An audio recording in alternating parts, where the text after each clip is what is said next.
Hello, everybody, and welcome to LUTI Tonight.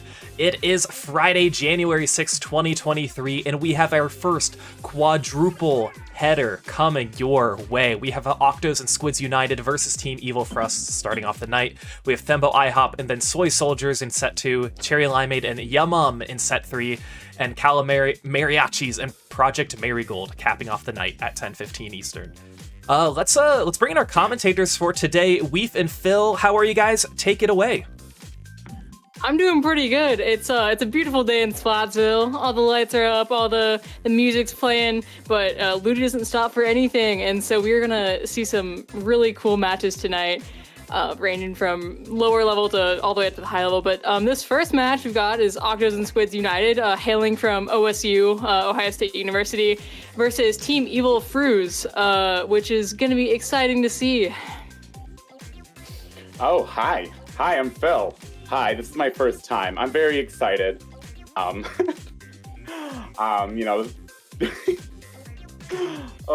very excited to be here. This is my first time. I saw the ad. So if you see the little thing pop up that says, "Hey, are you interested in trying?" I saw it on Wednesday, and here we are now. Yeah, it's all very exciting. Yeah. So we're gonna be starting out on Clamblitz Scourge Gorge, and so Clamblitz, I've seen a lot of people I feel like a lot of people have liked Clamblitz more in Splatoon 3, just from, I don't know, something about it is a bit more appealing. I think I was going to say, I think the maps right started. Okay. Designed. Ooh. So we're gonna get started here with some interesting team comps. We see a Hydra on the side of Frost and a Wiper, and some pretty classic weapons on the side of OSU's team. We also see a Carbon and an Ink Brush, along with the ever-present. Both teams are running the ever-present splash. You can't really get. Gotta have a splash. Ooh, yeah, it looks like. Oh yeah, like I was gonna say, it looks like the team with the Hydra is looking to play a little bit more stationary than traditional Clamblitz teams, right? Ooh. Yeah. So 2 already down on the side of Team Evil Frost, and this is going to be OSU's time to move in as they're going to start approaching the basket and looking to get a push started. They have quite a few clams on the board and a few specials that they're going to be able to use, and 2 more go down. Oh my God! They do get a full. Yeah, they get their first clam in, and I'm sure more on the way. Swatana has so many clams on the ready. The crab tank's ready, so they can pop that and hold the basket for such a long period of time if they do manage to pop that off. And they're just starting out really nice. Yeah, you see, the wife was holding clams specifically to wait for to refresh the timer if needed. But it looks like they're. Oh, he snuck one more in.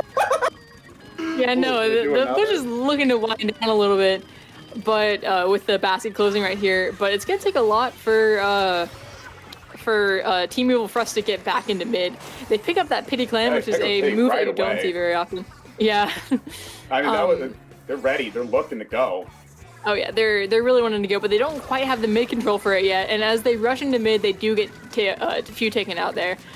3 down. It's only the Hydra left alive, and that Hydra is gonna be looking to stay alive over everything else. Oh, but look. The Wiper is coming right in. Oh no! Oh, okay. At least they take him out and defend it. Oh, but they're itching. Ooh, Crab Tank's coming out. Oh my gosh! Oh. We're gonna see some really interesting Crab Tank play here. As that Crab Tank gets a double up in real melee range. Hydra's doing the best they can to guard the basket, but isn't gonna be quite enough. The Carbon drops, and 2 down again on the side. Oh my God! Look at the Wiper. Wiper's going straight in. Oh, and he's in. Turn around. Oh. Okay, but at least it's going to be taken out. Still too brave. Yeah. 70 points on the board for Team Octos and Squid United, and the push isn't quite over yet. They still have some clams to get in, and it's just Team Evil Frost is just going to be really struggling to get them out of their base. There's torpedoes on the field everywhere. It's good time. Oh my God. Oh. Inkbrush makes a wild break for it. He's going for the solo queue play, but oh no! They do get taken out, and just their Team OSU is just really has amazing control of the enemy team's basket, and are going to really be going for another push, not relenting, not letting them take mid, and keeping them wiped. That is their second wipe this game. Love to see it. They have specials at the ready. It's not going to be easy. We might actually see a full knockout here if they can get a few more clams on the board. Coming out, well, 6 coming in. That's probably going to be it. Yep, there it goes. And there we go. Oh my gosh. What a banger of a first game. Team OSU's team is really showing some dominant play here right out of the gate. Yeah, they stuck with what we know, right? Even I know. Move around for Clam Blitz. You got to be able to run in to score no matter what. Yeah, something that's really fun to watch about lower level, Div 11 teams is that there are just some wild plays that happen. Like we saw that Drush going for it. We saw that Sniper just going for it, and it's really fun to watch. And look, this is what I was gonna say earlier. They tried to relieve some pressure off of the platform here with the Booyah Bomb, but Sloshing Machine had their own on the ready, and they thought they were okay, but boom, Booyah right on top of them. It was a real good play by the Booyah. It's still definitely not out for Team Evil for us, though, as Clanlets is a mode that, especially at lower level, a lot of teams struggle with because you just have to be so much more coordinated than every other mode. So who knows how they're going to do on Splat Zones? The next map, who knows how they're going to do on Museum Tower Control?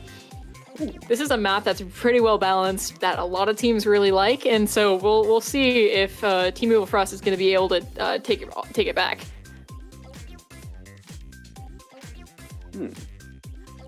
Yeah. Sorry. I was just thinking, I really like how my favorite part of Museum is how there are balanced parts of a more open midsection, but once you start pushing into the enemy's base, then you start facing the more closed base area. The spinner makes everything so much more dynamic because it just depends on where it is. It changes your push options almost completely. It's really fun. And also the spinner's position changes based on where the tower is, which is something that I think adds a lot of so when the tower is neutral, it's completely in the middle. You can jump right onto plat from the spinner, but as you start pushing forward with the tower, it's gonna block it off, so you actually have to push up and swim up that block, which is a lot more vulnerable. So there is a bit of play you can do there where you're looking to maybe get somebody on the plat before you even start a push versus other maps where you could always just go as you please and just look for an opening where you can get it. And kind of just fight for control in front of the tower as you get it. And we are going to be getting right back into it. I'm curious as what the teams will run if we're going to see a range blaster and an E-leader. E-leader is very dominant on this map. And we see the Hydra again along with a big swing and an arrow spray from the side of Team Evil for us, which are very interesting weapons, not something you see a whole lot. Yo, I love it. And, that's kind of, I'm a little more casual. That's my thing. Try something out. You never know. Oh yeah, that's something that's also fun. But we do see them go 3 down almost immediately, and pay attention to how the spinner moves here. I think it's interesting. It starts to, right as you approach that checkpoint, and we already see OSU's team just knock onto it, not wasting any time getting onto their plat and trying to take some more picks and take some more space. Yeah, they're unrelenting. They got the E-leader on the tower and the 3 of the rest of them right away. Pushing, they're already covering over the 3rd checkpoint. Oh yeah, it's and they have that bubbler at the ready, so even if they do get a little bit of footing back, that junior is just gonna run on the tower and place down a bubble and make it so where they can't be contested. There we see it. Not fast enough. Ooh, not fast enough. And they do get but it's not over yet. The push is not over. There are people jumping in, and Team Evil for us is all but knocked out there. And we are going to see a really fun jump from the range blaster there, making it all the way to that really hard to get spot. That is mean. Oh, what a good use. And we do see another quick knockout from the side of Octaves and Squids United. Hey, I always say, do what you want. I'd rather go down being me. Yeah, no, I have a lot of respect for teams that run off-meta comps. It's a lot more interesting to watch than just seeing 3 splashes and a three flashes in a machine. It's how it is, so I respect it. Oh, And yeah, I remember. I'd love to see them get a game or two off. I think that'd be fantastic, or even win the whole set. Now we're moving on to Rainmaker Undertow, which is a really fun map. It forces you to play divided with that big ridge down the middle. People have been calling it Spine. I forget what the actual unified call out for it is, but it's a really fun and dynamic Rainmaker map. And Rainmaker is one of the other modes that people have been liking a lot more in Splatoon 3, just based on its the checkpoint system, making it a lot more fair. Yeah. Yes. Because in a team with with how dominant, oh look, he's doing that jump on there. Pay attention, everyone. There's that. And they're gonna get you with it in your ranked games. Yep. Oh. But yeah, the checkpoint system, so much better because I'm sure you were gonna say, game starts, if you wipe first, you lose. Right? At least now with the checkpoint system, it also you're forced to wait, give the other team a chance. It gives you a nice chance to fight back. Yeah. It's not going to be... Oh, sorry. I think the other thing that, because of the checkpoint system, maps are more designed. There's less sneaking with the Rainmaker, so you both have to move as a team, and you both have to defend as a team. Right? I don't know. That's what I think as a more casual player. Oh. Yeah. Oh my gosh. Yeah, we got a little bit of time before this happens. The new map designs have more pros and cons. Yeah, because you're not gonna be able to have cover, and if you see an enemy, you're gonna have to really make sure that the area is flushed out before you're able to get back in. You gotta respect it. All right, let's see what we got here. Once again, TEF. Well, they're a little bit more traditional, but they got the double backliner. NZAP gets taken right away. Ooh, we see a double backline team. That's something you don't see every day. Right? Yeah. Oh, but it looks like the well. We see an immediate wipe. Wow. Remember I said no NZAP is fighting for their life. V1. Yeah. Oh my gosh, this is happening all so fast. They get the first checkpoint, but the Penatech pushes up a little bit too much. See, I think here's where they're going to really do well, unless the crab tank peeks around. Ooh. Something about that double backline comp, it should be really good at defending, but if you it could be really hard to get back in, and we might see they struggle to get past, get the Rainmaker out of their base. Yeah, they're gonna have issues if you choose to be more defensive. You're gonna have issues playing offensively. Oh, NZAP up here, fighting for his life. This is the most aggressive NZAP I've ever seen. He gets the ink strikes out of the Tenatech too. Oh, and they reset the Rainmaker. Oh, that'll help relieve some pressure. But you never know. Like you said, are they going to be able to push out of their base enough even when they reset it? Yeah. All but the Hydra down, and they're probably going to go down here as that splash just takes them out.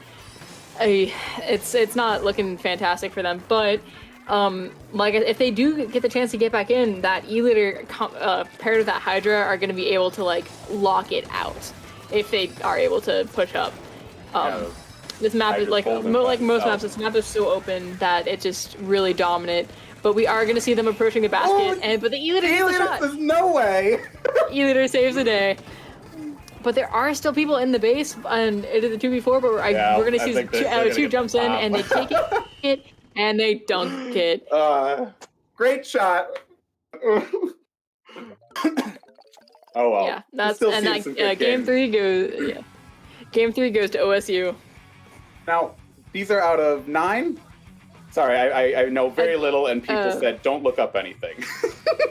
No, there are 9 games, and it's first to 5. So 2 more games, and OSU, Octosens Queens United has in the bag, but there's still plenty of time for Team Evil Fruits to take it back if they really, get their fire on and get that fire back in. I think it's gonna do a little bit better on Mako Zones. Mako Zones is a really balanced stage where it's splat zones. It's a very even playing field. And here we see that leader get a beautiful shot and save the day, at least for a little bit. A little bit. Yeah, I mean, Mako's. Yeah, I know everyone loved Mako in 2. I loved Mako. Hopefully, it gives them a chance to try out some of their off meta compositions. Gives it a little bit better of a chance to, what do you call it? Make something happen. Prove that it works. Yeah, make something happen. The worst thing that people have to say about Mako zones usually is that it's boring. Not that it's terribly unbalanced, but that it's just, a little bit milquetoast compared to the other maps and modes. Yeah. But I think you can make a lot work on this stage, and I think we're gonna see another really interesting comp from side of Team Evil Fruits. They've been pulling out some really unconventional things, and it's always just fun. It's fun to see. I've been enjoying watching them so far. Oh yeah, I always love it. I love seeing the big swig. I love seeing people try something new. I love seeing people try to make, even the attempt to come out and try to make something that everyone else says is bad, trying to make it work. Yeah.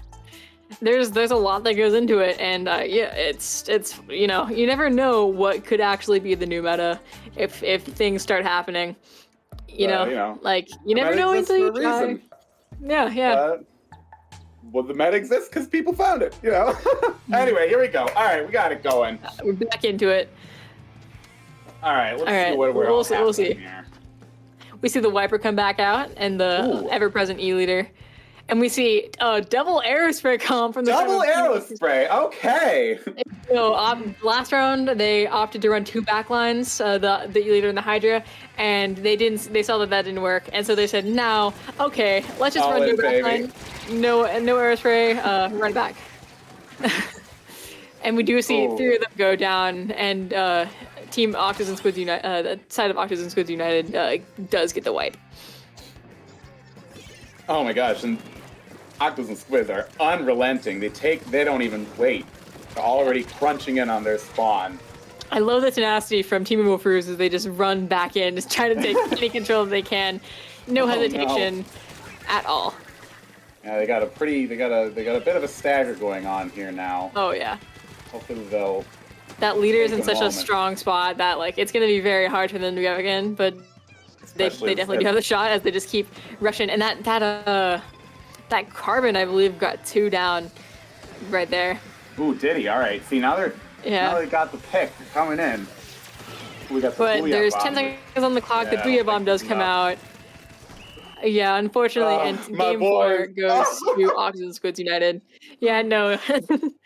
They're just they'd have to be a lot we don't see a lot of coordination out of them, and it's they're probably a very new team based on the division they're in, and it takes a while. It's a very hard thing to work at, but if they even a simple thing of just going in, not rushing in. We saw them filing 1 by 1, and that's you're not gonna win unless you're amazing. You're not gonna win the hero's play of just going against a 1v3.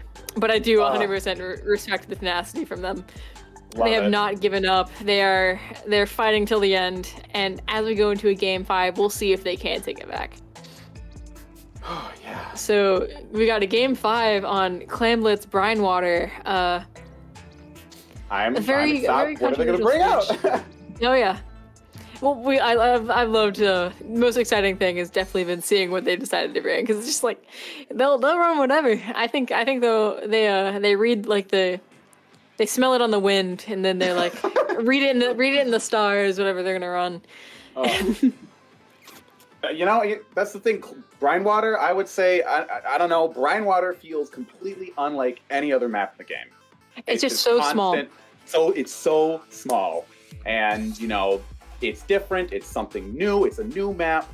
I'm rooting for him. I'm rooting for the guys to bring out something weird. So this is a map where long-range weapons are because it is so long-range, because there is so little cover. Long-range weapons really do well here, and if they do decide to bring out the E-Leader and the Hydra again, they could have some success. I'm not saying it'd be ideal, but I do think it could potentially work more so than on the Rainmaker game.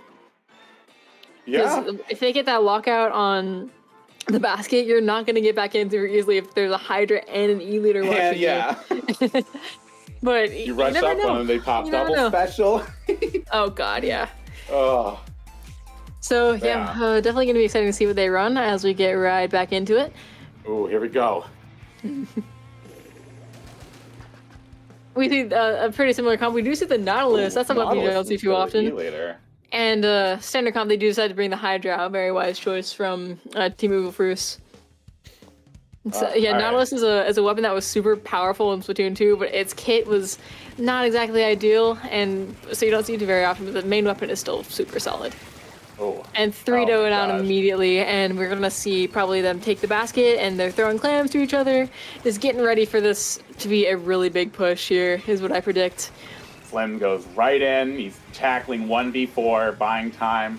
Oh yeah, that wave breaker's massive. They're just gonna know where they are and lock him out. 2 down still. There's the power clam. Power clam goes out. And we already see the points ticking down. They're going back and getting more clams and just cycling through and making sure this is going to be a really strong push. The wave breaker doesn't... Very valiantly. Oh, he's moving up. Oh, yeah. Oh, but he gets I respect it. So, punished. full wipe. Octos and Squids United has specials on the board. They have that crab tank, which is going to do a really good job of locking the enemy team out. And we're going to see like what the makings of a good clam push are here. They have the control, they have the specials, they have a constant influx of clams, and one more clam is all they need as they run back and just desperately try to get it. And that will be game, and that will be set. Ooh, GG's. Yeah, that was, they cycled in and out, they used their specials sparingly. You know, they just kept the pressure on the whole match. Oh yeah, we saw some really amazing play from Octos and Squid United. Just being able to lock out the enemy team, keep the picks coming, keep the specials coming, and keep moving the objective forward on all 5 games there. But great job from both of the teams. Yeah. Oh, that was, very excited for us. I'm very excited for them. You know, I remember the first time I ever played a competitive match. This basically, it was not fun, but you know, it's sometimes you just got to do it. You got to go in, you got to put your time in, do the grind. Hopefully everyone goes back. I'm a big purveyor of looking at your replays, finding out how to improve. Yeah, what an absolute bombshell of a set to start out this quadruple header with on this beautiful, beautiful Friday night. Very, very short set, just so much dominant play. And yeah, that'll be that. So where can the fantastic, lovely viewers find you, Phil? Oh, hi, I'm Phil. I'm on YouTube. I post videos sporadically. You can find me on Phil Video Gamer. It's one word, and if it's got my mug on it, then that's me. Where do we find you, Weef? You can find me on Twitch or Twitter at WeefSlider, like Reef Slider, but with a W. Yep. Oh, that's amazing. And so, yeah, that'll be it from us. Thank you all for watching, and right back to you, Falco. All right. Thank you, Phil. Thank you, Reef. As you mentioned, this is just the first set of 4 that we have going on today. So we just saw Octos and Squids United versus Team Evil Fruits. Octos and Squids United taking that one 5-0 in a pretty dominant fashion. We do have 3 more sets that are coming your way. They're going to be starting at 8 p.m. Eastern Time, so we will have a little bit of a break, but we will stay live. We'll just be jamming out to some music. So coming up next will be Thembo IHOP versus Soy Soldiers. Phil will be staying on the mic for that one, and we'll be welcoming in Corona Beer, who will be joining Phil. So you guys stay tuned. You are watching LUTI Tonight on Splatoon Tourney.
Hello, everybody, and welcome back to LUTI Tonight. We are getting ready for the second matchup. We have Thembo IHOP versus Soy Soldiers. We have Corona and Phil on the mic tonight. Both of you guys, take it away. Yes, indeed. I've got a great commentator in Phil today. You've already heard him on the mic, but I have not yet. But I gotta say, this guy is already sounding amazing. But going to our amazing teams here, we got Thembo IHOP. They are in fact 2-0, and the Soy Soldiers are 1-1, looking for another win, both in our Division 5.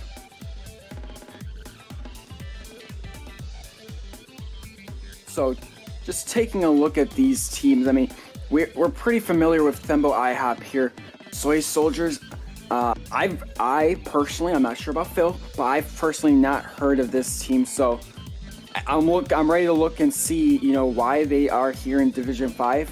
Obviously, they have a win. They do have a loss, but they do have a win here. They've proven themselves. They've got to be up there for a reason. I know nothing. I watched a broadcast on Wednesday and followed the link, and here I am. I played Splatoon since 2015, but this is me dipping my toes. They're competitive. That is actually really good to hear. Obviously, more would know me.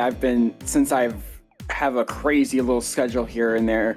It's really hard for me to play in tournaments, so I've been kind of dipping into commentating for I think a good 6 months here now. It feels like yesterday, but unfortunately, I've not played competitive in Splatoon 3 yet. That's a big hopefully get him. I had to sign up as a sub for the FA tourney. I forget what is it. ID. What? That's happening tomorrow. I forget the name of it, and I'm gonna get roasted. Oh, you're playing? Yeah. Well, I'm not playing. I signed up as a sub for. Oh, so maybe. So maybe, hopefully, potentially. We're getting started. Here we go. IDTGA, yeah, IDTGA, the FA tournament, but this is not FA tournament. We were talking earlier. Oh my gosh, points. Is that? Oh, it's 5 points. Now I understand this team a little bit more on the Soldiers side. Very cool, but as a brush enthusiast myself and player, this is a big treat. This is a huge treat here. Unfortunately, our brush friend they got taken out right away. On Thembo IHOP here. Really unfortunate here, but look at all that paint coming on by the Soldiers. Really liking their aggressiveness here, Phil. Well, with the range blast is coming around, but he gets stuffed back. Oh no, he doesn't! Oh, he's pushing in, he's hunting down that Octobrush, and Lolo is running for his life. There they go. Oh, look at that. They get the pop, they get the bubbler out. They don't have enough clams right away, but you can see the brush is running around looking for him. Yeah, that's what brushes do well. Even the Octobrush, obviously, our ink brush here is going to do a little bit more justice, but at the end of the day, yeah, look at that. Damp is just collecting those clams, throwing them to his teammates, boop, boop, boop, and they're just collecting them. AJ and friends just getting all those points. It's only at 50, but this basket's been open for about 15 to 20 seconds here. Now I think the Soldiers are getting some. No, that's 3 down, but no. Oh, at least they bought enough time to get the barrier back up. I agree, Phil. That's a really good save by the Soldiers, even though going down 3. Ooh, do you think the Charger sees the person hiding right underneath them and they don't see the bomb? Oh no! I don't think they saw that bomb, but YOLO also goes down, or sorry, Lolo. I'm sorry, Lolo. Please forgive me. But Jord also goes down. That's quite unfortunate. This blaster is getting massive picks here. No wonder they're being so aggressive here, and they got that basket open once more. I mean, you can really see this blaster. He's a bubbler, and he's like standing around the downside and poking one side with auto bombs and blasting the other side. They got back out, luckily. Oh, and they got a pick on the ink brush. See if they can make something with this. The step is going nowhere, but there is 2 specials on the board for the Soldiers here, trying to get something done. 5 points, unfortunately, going down with his friend, getting a nice pick there, but now is a 2v3. But the Soldiers have the advantage here, but unfortunately, the advantage is gone. Tuck's on the play, getting 3 there, showing why Slash. I don't have a rhyme for it, but Slash. Comes up. I mean, either. Oh. All right, well, things are back to neutral. Ooh, until another bomb Man, I don't know if it's the Bombs. dually squelchers or the brush, but these guys are just catching them with the bombs.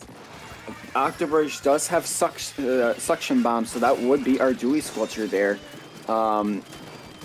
AJ though, look, yeah, another one on the board, and the crab is out. Last time I checked, crab is very effective, and it still is to this day. I've been in this scene for 2 days, and I've heard multiple complaints about Flash and crabs. It's mostly because crab, but what a snipe. Speaking of, I don't know, Zema on the play, getting a very creative snipe there, and maybe setting the tone for the soldiers. They do got 2 minutes left to go here, and they could change it here. It's Clam Blitz. It is Clam Aquabrush Blitz. comes in, but immediately he's stuffed by the blaster again, who, oh no, comes to punish the charger, and they're coming in, bubbles coming down, looks like they're going to move into breakfast basket the minute they have clams. Yep, and another break, and look at that. The bubble creating space and keeping the folks at Thembo IHOP safe for just a little bit here. 11 remaining, and look at that tally on the board. They have enough, and they do. Ooh, one Blaster more gets clam, got it in. Oh, Thembo that IHOP was, takes the first one, Phil. yeah, the way, I gotta say, like I said earlier, just the way that they just constantly kept up the pressure between the ink brush and the whales and the blaster.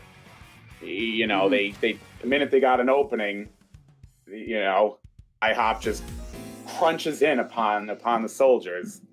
Honestly speaking, Phil, I just think that the composition on the soldiers' side, is just very easily exploited on the side of the Thembo IHOP up here. I think they got too many niche weapons. Unfortunately, I love diversity, but I think there was a little bit too much diversity here. I think probably want to mix up, either get rid of the brush. Don't want to do that, but you might want to get rid of the brush or the hopefully something Sultana to handle this blaster. Either one, yeah. You see in this clip before, the blaster's just standing right next to the basket, catching anyone trying to come up to the team. So what I was saying is adapt. the Sultana or the brush unfortunately need to go. Either one of them, great weapons and can work really well, but together there's no pain. There's just no pain on the soldier's side. Pain. And it's I don't know, just the blaster just does so much against it that the brush really can't do, or the Sultana. So that's just my opinion there. Obviously these teams know what they're doing here, and so they might want to keep the same comps here, but something that's different that we know for sure, Phil, is our map and mode, Tower Control Museum. And I was looking at with Tower Control, you'd think they'd also keep that blaster on IHOP, so exactly. Hopefully soldiers switches something up. Thembo IHOP, at least, I mean, from what we've seen, they just worked really well. I mean, the brush is just so mobile. The blaster's just, it's Tower Control, and the blaster's just really good at taking space, and really, it's just really good against this comp here. The Charger really can't get any space. They're great players. They just can't get much range. Space. Yeah, exactly. Like the blaster eats things it does really well against either super close or super long range weapons. And as fun as the brush and the Sultana wiper were, Blast is gonna get him. All right, here we go. Let's see what's changing. Let's see. All right. Ooh. All right. They swapped out. Now they have the. All right. I okay. agree. This is a good. Look at this. Again, I agree. I totally like what soldiers just did. Love it. George moving. I believe. I don't know. I think Lolo actually switched off of stuff, and now 5 points is going brush. They're confusing us for sure, but I did realize now the Sultana is on brush for soldiers, but that's 3 down, folks. Yeah, look at that, and they are coming right in. Good play by Zema, though, jumping back, but this is going to be a lot to kind of come back from, and specials are coming out by Thembo IHOP. Yeah, they gave up, unfortunately, jumping back. You save your life, but you give up position for your team to even jump back to. A lot of possession here. This, I would, 2 points coming in. I stuffed the brush, but okay, two down, Crab's down. Here comes And the the- brush. They're counter pushing. But they gotta stop here, and they do. I think that No, I think IHOP broke the Nice. checkpoint. they did indeed break the checkpoint there, but they did stop the push, which is really hard. Actually, right after that checkpoint, it's kind of really hard to stop that push there. So really good work by the soldiers to at least stop the push and give them some life. Ooh, the Tenatech comes up on the brush, but he's shut down. Whale's coming out. Please get off of the tower. Yeah, I think you're seeing, like you said earlier, the Octobrush. Love it. They just can't get enough control. They don't have enough painting. Yeah, I Right, mean, I think it's okay. I think this comp is okay here. Just the dualies and the Tenatech need to do a little bit more. I think they should just pick a junior here instead of maybe like a dualie squelcher. But at the end of the day, I think it's okay here. I just said the Splatana or the brush need to switch in. Well, the Splatana did switch here, but that is Hey, 3 down Look on at that, yeah. IHOP here. It's still early in the game. Look at that. The soldiers 3 down. They start pushing. Hopefully, looks like they'll definitely take this first checkpoint. They've got a solid hold on the spinner. Yeah, but unfortunately that T-Tech goes down. It's really, if this brush can keep this position though, Nice. 5 points is a really good position here. Lolo really needed to stay alive, but now he can just get, no, never mind. He Picking, look at going this crab. after the crab. Yeah, just gets going rolled after over. the crab was not the right decision there. As much as juicy as a crab pick is. All right, well, the IHOP's taken back control of mid. I mean, same thing. You see IHOP, they stuff a push, and before they even start, they've already retaken mid. They got the range, they've got the painting, they've got the ink brush to cover up for it. And, I mean, something we didn't talk about is that they're actually running a Forge, which gets you the Booyah Bomb. So, something we usually do not see, but it works really well here with the synergy of Thembo IHOP. But Lolo goes down, unfortunately, and that's 1-to-1. Soldiers are on the push. That's got to be 2 because of the bomb. Here's the Booyah Bomb. George trying to get something out of it here, but they need just a good push, and George needs to Brush jump out here. Look at this. The brush, while that whole fight was happening, and here's where the ink brush works out. While that fight was happening, the brush comes down, controls mid, and when who was it? The last person alive, they turn around, they're at the brush. Yeah, they could have afforded to jump out there, but unfortunately for Damn, they are go down as a brush player there to that snipe there. We need to move up here. If I'm soldiers, we need to move up and just try and not die here, which none of the two are getting. And Zima, our E-leader, is down for the soldiers, and 5 points barely gets the kill there, keeping the soldiers alive here. So I've yet to see a special Zipcaster from my friend 5 points yet. I'd love to see it now. Get something going here, because you need it. He's looking for it. He's playing real far up. But, I'm not once sure. again, That's that could have been 3. That's 2 though, and that's 3. Unfortunate. Yeah. Bro needed to use his special a long time ago, Mr. 5 Points, sir. If you're watching this VOD back, I'm putting that. I'm a Metacritic coach. Use Zipcaster. Okay, real talk now. You're great 5 points. Anyway, continuing on. Points are going down on the side of Thembo IHOP here as we get to the last and final checkpoint on the side of Thembo IHOP. They are doing the works there, but some good picks by the T-Tech, which Jordan is putting in the work there. There you go. And that is 10 seconds remaining though in a lot of, they got to take a lot of territory. Stop the push, but look at the map. What can you do? I'm rooting for him, but oh no, they weren't on the point. Oh no. Oops. Oopsies. C9, am I right? Oh wait, wrong game. wrong game. My bad. Right. You were right. It was a C9, but I mean, it wasn't like a big C9 where they were like in the lead and they just choked or something on the tower or the payload. But anyway, going into our game 3. Honestly, I think this is gonna be Soldiers map, or at least you'll see that they'll have a little bit more contention. But looking back at our second map here, just look at this pressure by the splash and the Booyah Bomb here at the end here, 15 seconds remaining, just giving a lot of room. But 5 points sneaks up really well with their pal Jordan Idiom. does really good job and just unfortunately Yeah, does then you not see touch what the tower. happens. But No, everyone got off. Uh-oh. Oops. Oh, no! Poor Zima. That's unfortunate. ain't no way. Yeah, unfortunate, very unfortunate there. But now we can take and look at Undertow Spillway, which is our Rainmaker map. And it's a key and has a lot of contention. I don't know. It's a wild map where you usually want to go left here, but right can get you some free dunking point potential in the first checkpoint here. So, Yeah, I mean, really, it's the classic fast route versus the safer route.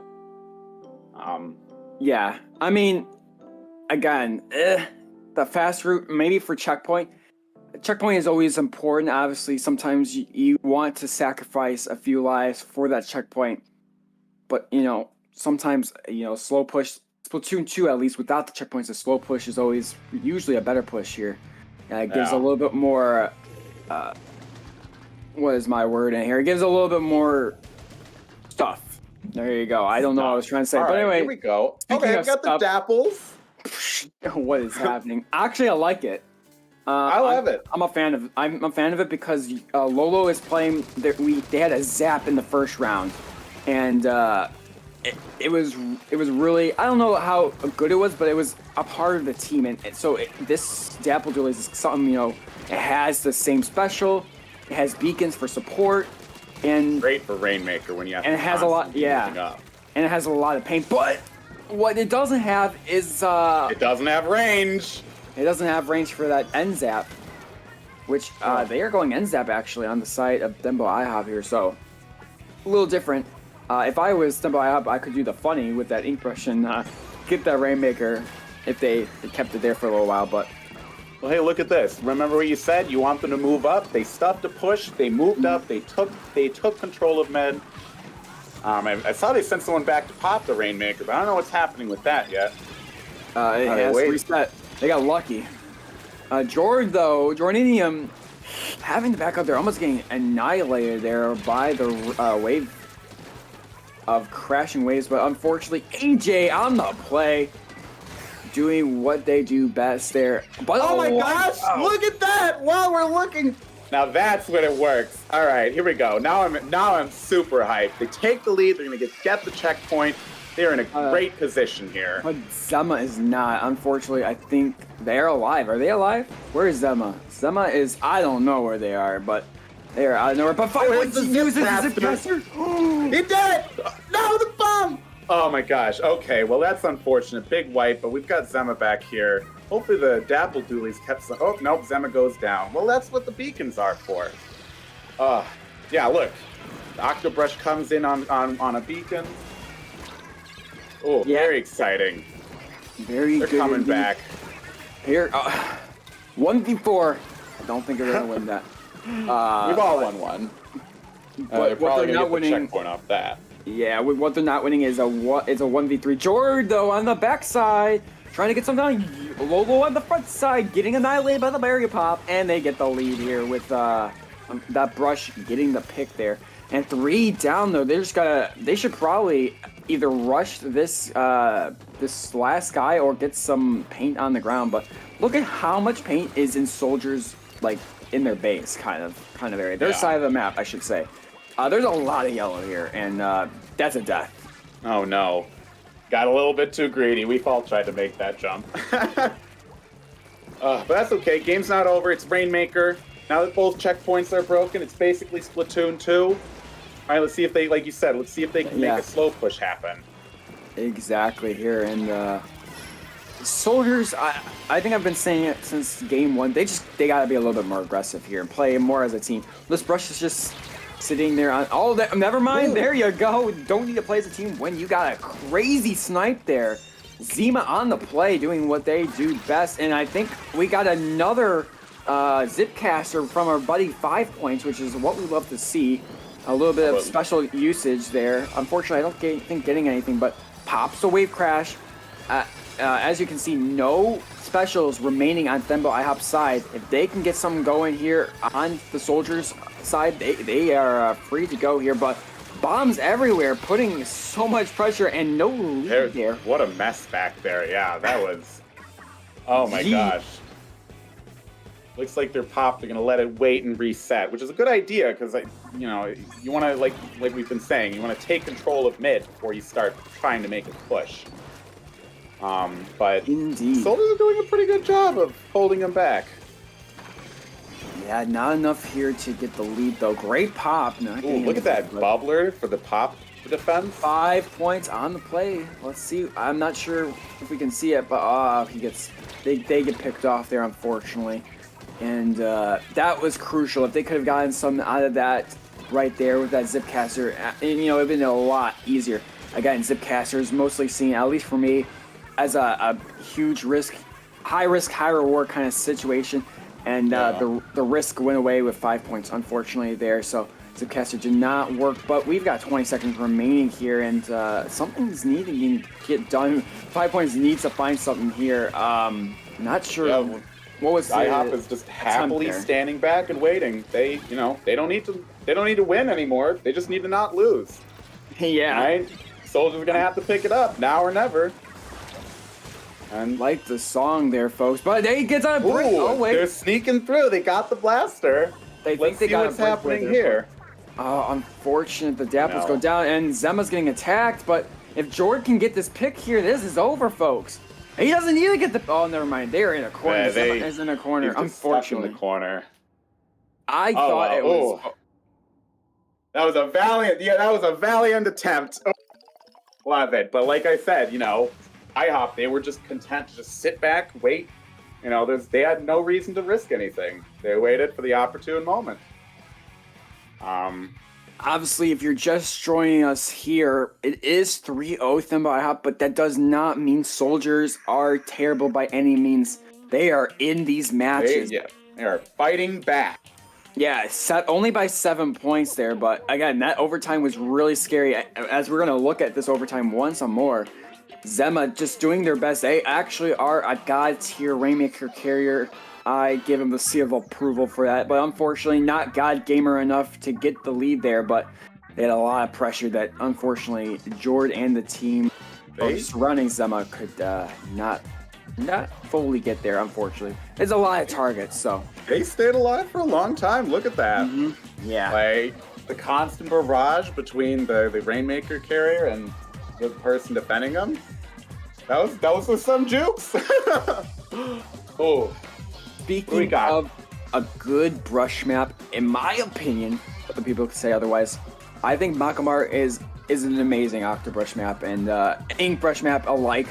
We're going to be going on Splat Stones to the market, and it's going to be a good time. It's going to be a great time.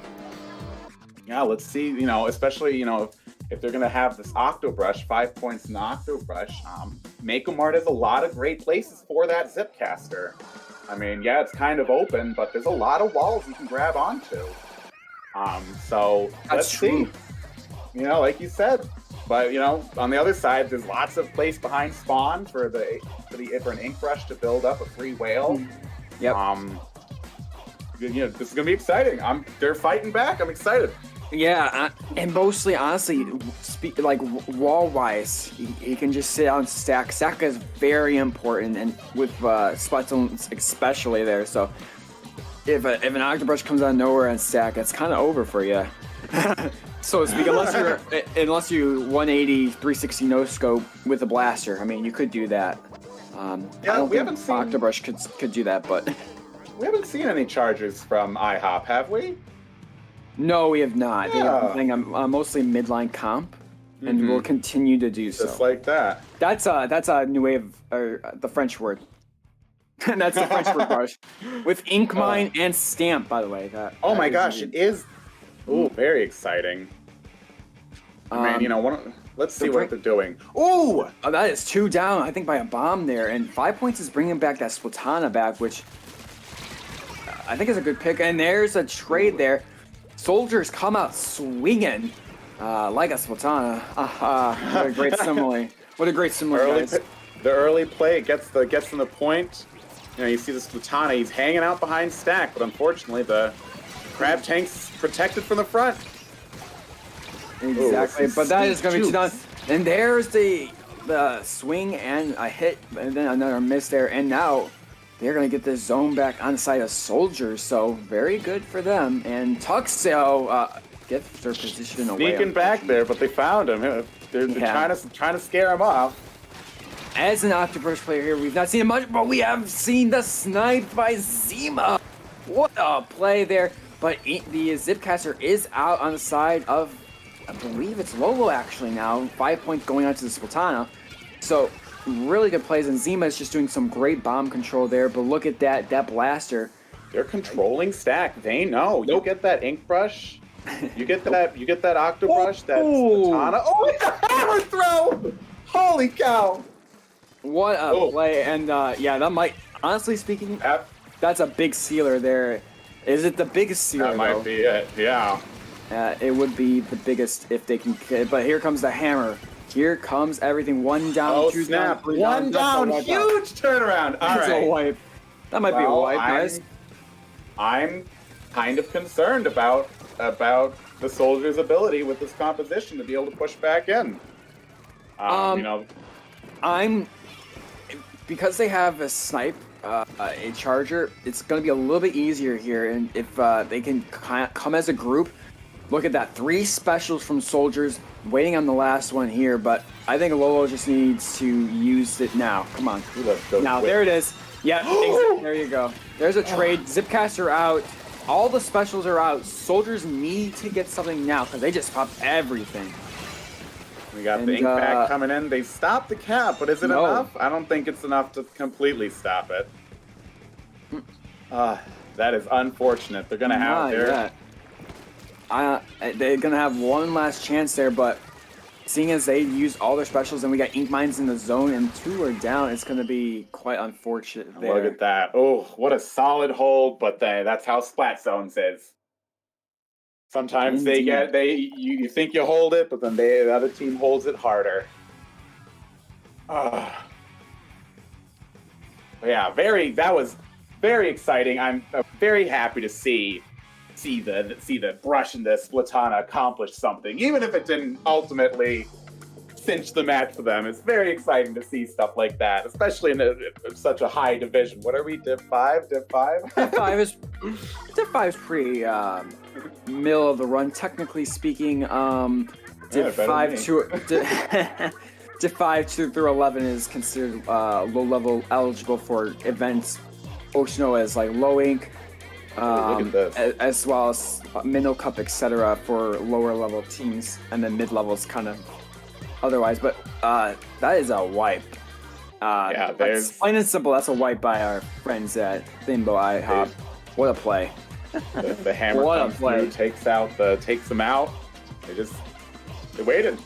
They're just like last time. They were patient. They waited for the perfect time. All right, let's see Brian Water. Now, once again, like I was talking earlier with Weed, Brian Water's tiny. It's so small, and hopefully, once again, lots of great Zipcaster places, lots of great places to sneak around with your Katana. Yeah, every round, I'm like, let's do it. Let's see what they can do. That is correct indeed. But yeah, so going into Brian where it is Clan Blitz here, Thimbo IHOP has a chance. They do have a chance to make a 5-0. And with both of both of these team situation, being 0-2 is kind of bad for playoff situation. But if they do get a 5-0, that gives them a lot to work with. Again, Soldiers would get 0 points on the board there, and it kind of or for at least tiebreakers. It would help them a lot if they went 3 and if they did go 3-2 here, it would help them with a tiebreaker. So, while it's looking pretty bad for both of these teams' playoff situation, I would not count any of them out just yet. Yeah. All right. Okay. Here we go. Are they going to stay on the brush and the? They should. And the Are they? They should. I mean, it's Clan Blitz. This is the mode for should. it. Same comp from IHOP last game. I like it. Ooh. Swapping Dapple- out, they've brought out the Nouveau Dapples. Yeah, I want to see what they're packing there because I think the regular vanilla ones are a little bit better. But again, I'm not the player here. I'm just the spectator and commentator. We're just here. the guys. We're just here, but punished there by the Autobomb. Another one. Blast is coming in, yeah. Another one. Len here has been punishing these short-range weapons this whole match with their blaster. But 5 points on the play, getting none. Oh no! Getting none. And the dominant plays. Now that's 2 down again by our soldier friends, unfortunately. Honestly, getting another one there is Blaster, and 3 are down. This is not Soldier's strong point here, and they're just really struggling here. Quite unfortunately. That's my thing. When I saw their team comp immediately, I said, that is really aggressive, but what about defending? And, that's the thing about Splatoon. You got to worry about both attack and defense. One more clam from IHOP, and that'll cinch it. Oh, wow. Unfortunate. Vicious. Anyway, it happens. That's quite got some good matches coming in here. Sometimes, and then, like I said, that's the problem. You focus too much on offense. What are they called? Glass cannons are super fun, but what happens when the cannon breaks? Yeah, I mean, shout out. I forgot the name. Oh, Gore. Len. Len is crazy. Len just all game punishing them. Yeah, right. That was some crazy moves there. I gotta give you a shout out there. And at least that last match, I think you got like 90% of the kills there. But they had no answers for their blaster there, and yeah, it really was unfortunate. I didn't really like, again, it could be personal play style. I play Octobrush for whatever sake, but I didn't like the Dapple Dualies play. I just think they needed they honestly just needed a junior. Yeah.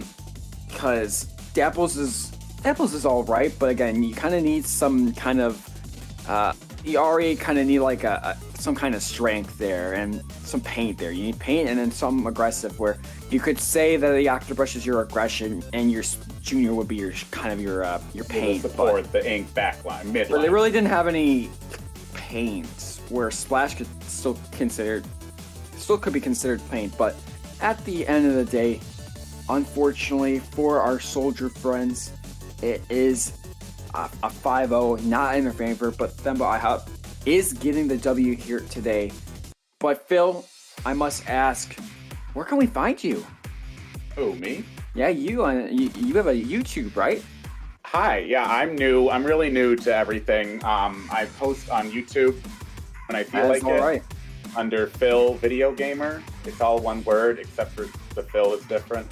There you go. Come say hi. Yeah. Subscribe. All right, sorry, Corona. How do we find you?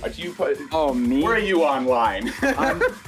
You can find me at Corona_beer on the Twitter.com. Am I on Twitter a lot? I don't know. That's a great question. I'm looking. Sometimes. Enough. Disappear into the mountain. And then I have some. And then there's some memes. So I mean, if you kind of like memes. Anyway, we're gonna give it back to the man, the myth, the legend, Mr. Falcofly. I would think. Okay, I was muted there. Hi. Thank you both very much, Corona and Phil. Wonderful set there for IHOP. Soldiers, they were in it pretty much the whole time, just unfortunately couldn't get any of the games out in their favor. So Thembo IHOP winning that one 5-0. Hey, coming up next, we have a headlining matchup, as we always love to see. Cherry Limeade facing Yamum. Cherry Limeade has been featured on, all of their sets have actually been on LUTI tonight. So we're going to see if they can keep up their undefeated streak, again, as they face Yamum. That one is coming up next. We're going to welcome Mizuno and DRF on the mic, but this match is going to start in about 20 minutes at 9 p.m. Eastern Time. So you guys stay tuned. You are watching LUTI Tonight on Splatoon Tourney.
Hello, everybody, and welcome back to LUTI Tonight. We are getting ready with the third matchup of the day, Cherry Limeade versus Ya Mom. This is going to be such a wonderful match for you guys. Our Div 1 matchup of the night. And what's even better than a Div 1 match are two amazing commentators who head the CCA, Mizuno and DRF. You guys, take it away with this set. Awesome. Thank you so much, Falco. Yeah, certainly great set coming up here. A Division 1 showdown between Cherry Limeade and Ya Mom, who is going to feature, I believe tonight, Power, Setu, Hope, and Hunty. Although they do have a couple of extra subs that really kind of extend this roster and give them a lot of different options. But going to be a tight four tonight. Right, exactly, DRF. And I think the big thing here is that I think this is a really key matchup for these teams. Cherry Limeade currently undefeated in their division right now. They have previously beaten Prelude 5-2 and Tuki 2 5-1. Say that 5 times fast. Meanwhile, on the other hand, Ya Mom has had a bit of a rocky start. They lost early in the season to opposite way. They previously lost to Prelude 5-1, but they were able to secure a clutch win against Micklin Heroes 5-4. So I think this will be a very important match for Ya Mom heading in to Game 1 Clan Blitz on Scorch Gorge. And taking a look at these compositions, Cherry Limeade always coming out with something unexpected here. Lily being on the junior is probably the only thing you can expect out of Cherry Limeade, but we got a Bamboo coming out in Splatoon 3? I was going to say that Bamboo Wiper combo is going to be very saucy, and look at that pressure that Pika's exerting with that Wiper and Bamboo combination already onto Ya Mom. Yeah, I mean, just look at Cherry Limeade. Like, they came out, like, their base is, sort of painted here, but they just decided, we don't need paint on our half of the map if we could just get paint on their half of the map, and that's exactly what they are doing. And look at this, Pika already moving up, and this is the first score of the game for Cherry Limeade. And they got a little bit of a follow-up, but not a whole lot. The clams are just not in their favor at this moment, but Pika gonna extend his timer just a little bit to buy their teammates some time to get in and extend this lead even further in the opening minute. Great use of space by Cherry Limeade. They were able to get a good couple of clutch kills right by the spawn with the E leader and the splash going down right one after another. So these staggered spawns on the side of Ya Mom are a little dangerous, but they were finally able to fend off Cherry Limeade with great use here of Hope's Crab tank. Now that they're trying to get a little bit more paint back on the ground and getting control of this clam economy, a great splat from Power on that charger. Wow, DRF. Excellent job indeed. And now it is Ya Mom that is coming back here and getting a lot of map control. The crowd coming out. They got 2 down and they're going to respond here. So what seemed like Cherry Limeade making a statement in this opening minute, Ya Mom is able to find a way to come back very quickly here and with force. They have a lot of clams to their name, but Pika's going to get a crucial pick on those splat dualies there, and that's going to allow this basket to close up, and it's going to only be a 1+3 here for Ya Mom, and Cherry Limeade stays in the driver's seat. Great distraction from Pika on the Wiper, almost getting a really clean kill with the stamp as well. A very useful distraction that came into play and stopping Ya Mom from getting any more clams into basket. Meanwhile, we're seeing 1 down on each side of the map right now. Paint flying all over the place as both teams are trying to get settled back into mid control. And it looks like Cherry Limeade, even with a member down, they're getting a little aggressive here, trying to avoid all the players in the paint being flung into mid. Yeah, I mean, look at Pika right now.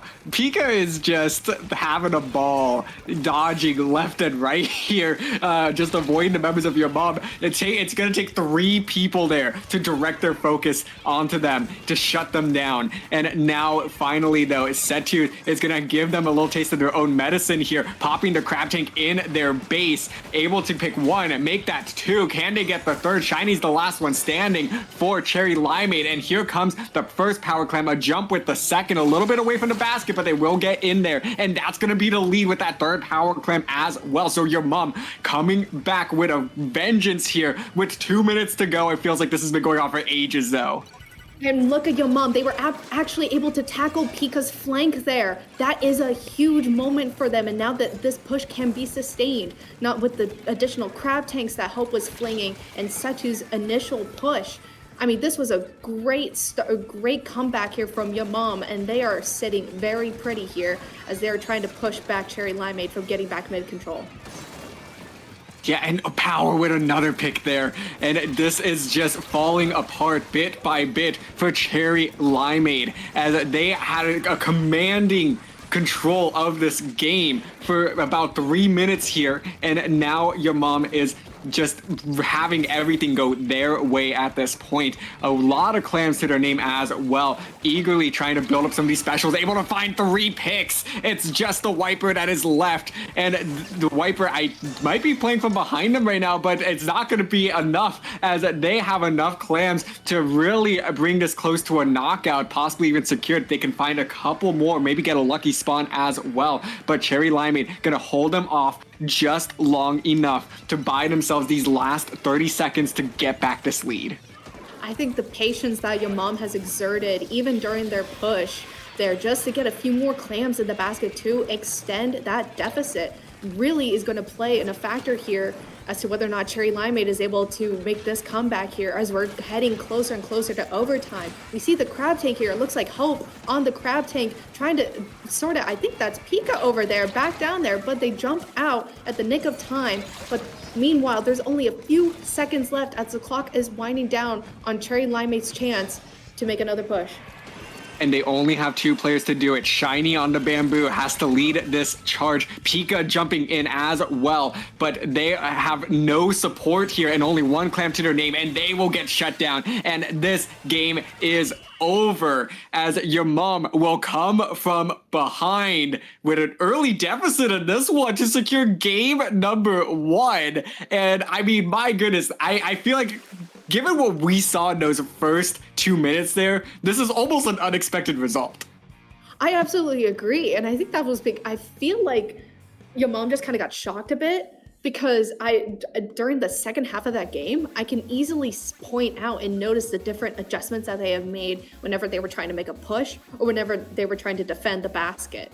I think the key thing here was A, their crab tank usage, and B, being able to shut down Pika. As shown in this replay here, Pika has been really disruptive during the first half of the match with their constant flanks and just exerting a ton of pressure on the map. But once your mom started to double team them, started calling them out a bit more, I mean, it was very difficult for Pika to make any key plays during that second half of the match. Yeah, certainly. And I think you put it best in the middle of that game there. Patience is really what worked for your mom there.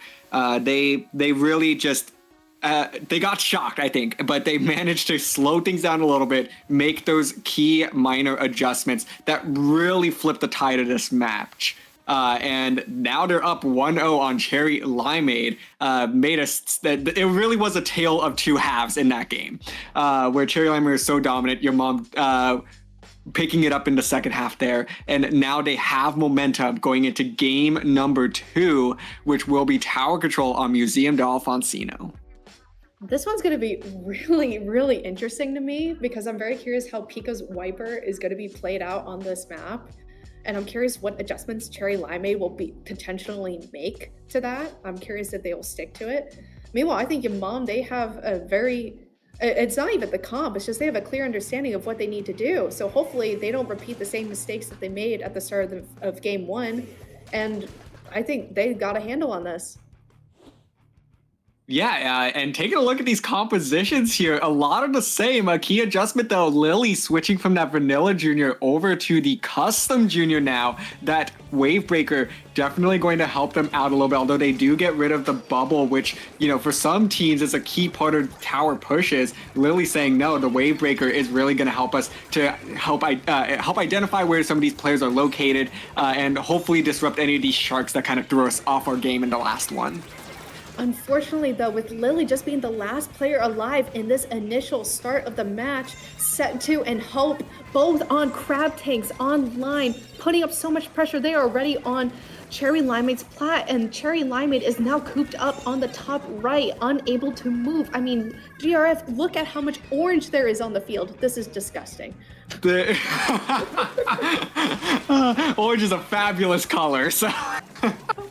But you're right though. Like, your mom has just really pulled a page out of Cherry Limeade's book from that first game and came out here with just fire and have burned through this whole map, putting so much orange down that opening minute. A key first push there, bringing it all the way down to 58 remaining, but Cherry Limeade finally getting a chance to respond here, but are gonna find themselves 3 down yet again, make it a wipeout, as now your mom is going to pretty much bring this right back to where they had it. A lot of map control and the tower fairly deep into Cherry Limeade's base.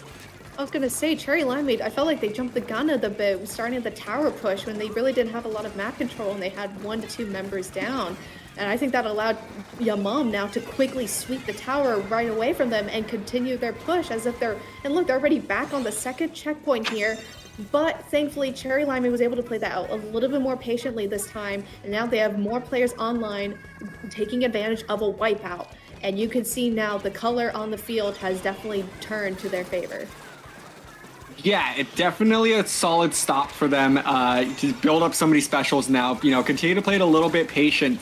Pika with a nice use of that special there, able to help get this 3 down, and now it's just Power who's gonna get shut down by Crim, and this should be a lead change in favor of Cherry Limeade. And we really are starting to see this turn to be that exact game 1, but flipped, where the first team came out quick and got an early lead, but now it's the second half where the tide completely changes, and it's your mom who is struggling to get back to this tower. It's gonna be a key double here though for Hope to shut down this push, and they're gonna stop this at 14 remaining to keep their hopes alive. I was gonna say the playmaker in that push was definitely Crim as well as Pika, bringing in the heat and taking on basically all of Yamam right on that spawn and that top right area. Great succinction right there, and it was a very effective push. Now that the tide has turned, Yamam looking to get some points on their own. A great splat from Power, just watching onto Cherry Limeade like a hawk, and now they're back on the second checkpoint. I think we might see some more points on the board. They certainly will get some more points on the board, plus break through the second checkpoint. So now the question is, how far can they move from checkpoint 2 to checkpoint 3? And it looks like it's going to be not at all, as your mom will get wiped out yet again here. And Cherry Limeade putting a lot of that turquoise ink on the map. And look at this already. It's Pika way up in their base, trying to make some plays happen. They did get shut down there for a moment. But this push is definitely not over yet, but Power is trying to make it over before they could get any further, and doing an excellent job on the defensive end, but the pressure is just a little bit too much still. I swear, Pika dies and they come right back. It's like they're rising from hell. I mean, my God, you just can't get rid of them. I swear. But now they're back on the tower with only 45 seconds left. There's still a lot of pressure and a lot of paint that Cherry Limeade is exerting onto Yamam. I'm hoping that Hope's crab tank here is going to put on a little bit more pressure, but it looks like they've been soloed out here, and they're taking a very frisky 1v1 and fell right into the water. And Shiny takes another pick with them, and the killer whale is off. And another one. I think that was. Did the whale get the kill or the assist? I think one of each there, to be honest. And with 10 seconds, though, it's Cherry Limeade with 2 specials and control of the tower. It's going to be the dualies that do get shut down there. Finally, Pika going to go down as well, but Lily is the one that's going to be on this tower as the clock hits 0, and Cherry Limeade will tie up this set. My goodness, look at that map, though, how much turquoise there is. I was gonna say, Crim's Booyahs here were also, I didn't comment on them as much because there was just so much going on in this match. but they had a couple of great booyahs in this match that were crucial for getting Cherry Limeade more points on the board. I mean, besides the ending booyah to completely secure the tower in their favor, but also one on the top right section of the map. And then, of course, I mean, this bamboo play here with Shiny on the tower here, fighting Hope. Hope desperately trying to get some picks here, and then losing the 1v1 and falling into the water. That's just unfortunate, truly. I know. Hope, tried to make a big play here. If they got this pick on Shiny, I think that really could have given their team some hope. But Shiny forcing them into the water. And man, if you're on your mom's side, you just hate to see that. And but that's all the credit to Shiny. For coming up big there for Cherry Limeade in those closing 30 seconds to really keep a strong control of that game. I truly believe that we just rewatched game number 1, but flipped. No, I totally agree. I think this time now we saw Cherry Limeade make certain adjustments as well. I think both teams did a fantastic job with kind of tweaking and adjusting mid-set, mid-game. That's something that lower level teams definitely struggle with, and I know it's something that I struggle with. But again, these teams are Div 1 for a reason. They know the game like the back of their hand, and they always try to find new ways to not only innovate, but to constantly adapt, like improvise, adapt, overcome, like that mindset. They live and breathe it. Well, with that said, we are going to be diving into game number 3 here. Let's take a look at some of these comp adjustments. Prim coming out with that machine, and we now have the dreaded double splash on the side of your mom. I mean, granted, your mom was running the dualies earlier. I think they've been running double crab this whole time. That is true. So this is... Wait a minute, Shiny is running away with the Rainmaker. Wait, what's going on? Your mom! What? There wasn't even a wipeout. Was that a delayed wipe? I'm honestly not even sure. And this push is still going for Cherry Limeade. Where are the players from your mom? What? And they pushed it all the way to 29 remaining. Wait, this isn't Splatoon 2. We don't have 30-second Rainmaker games. We literally just missed a whole push here. I don't forget about the comps. Like, my goodness, Cherry Limeade is just coming out guns blazing. But as we've seen in the first 2 games, the team that strikes first has fallen short in the end. But Cherry Limeade with a very convincing push here, that's making it seem like this is not over. And Cherry Limeade Lily is gonna get the knockout behind the backs of your mom. What on earth? Listen, fool me once, shame on me. Fool me twice, shame on... Wait, fool me once, shame on him. Fool me twice, shame on me. Oh my god. We literally just missed 2 pushes. I am speechless. Wow.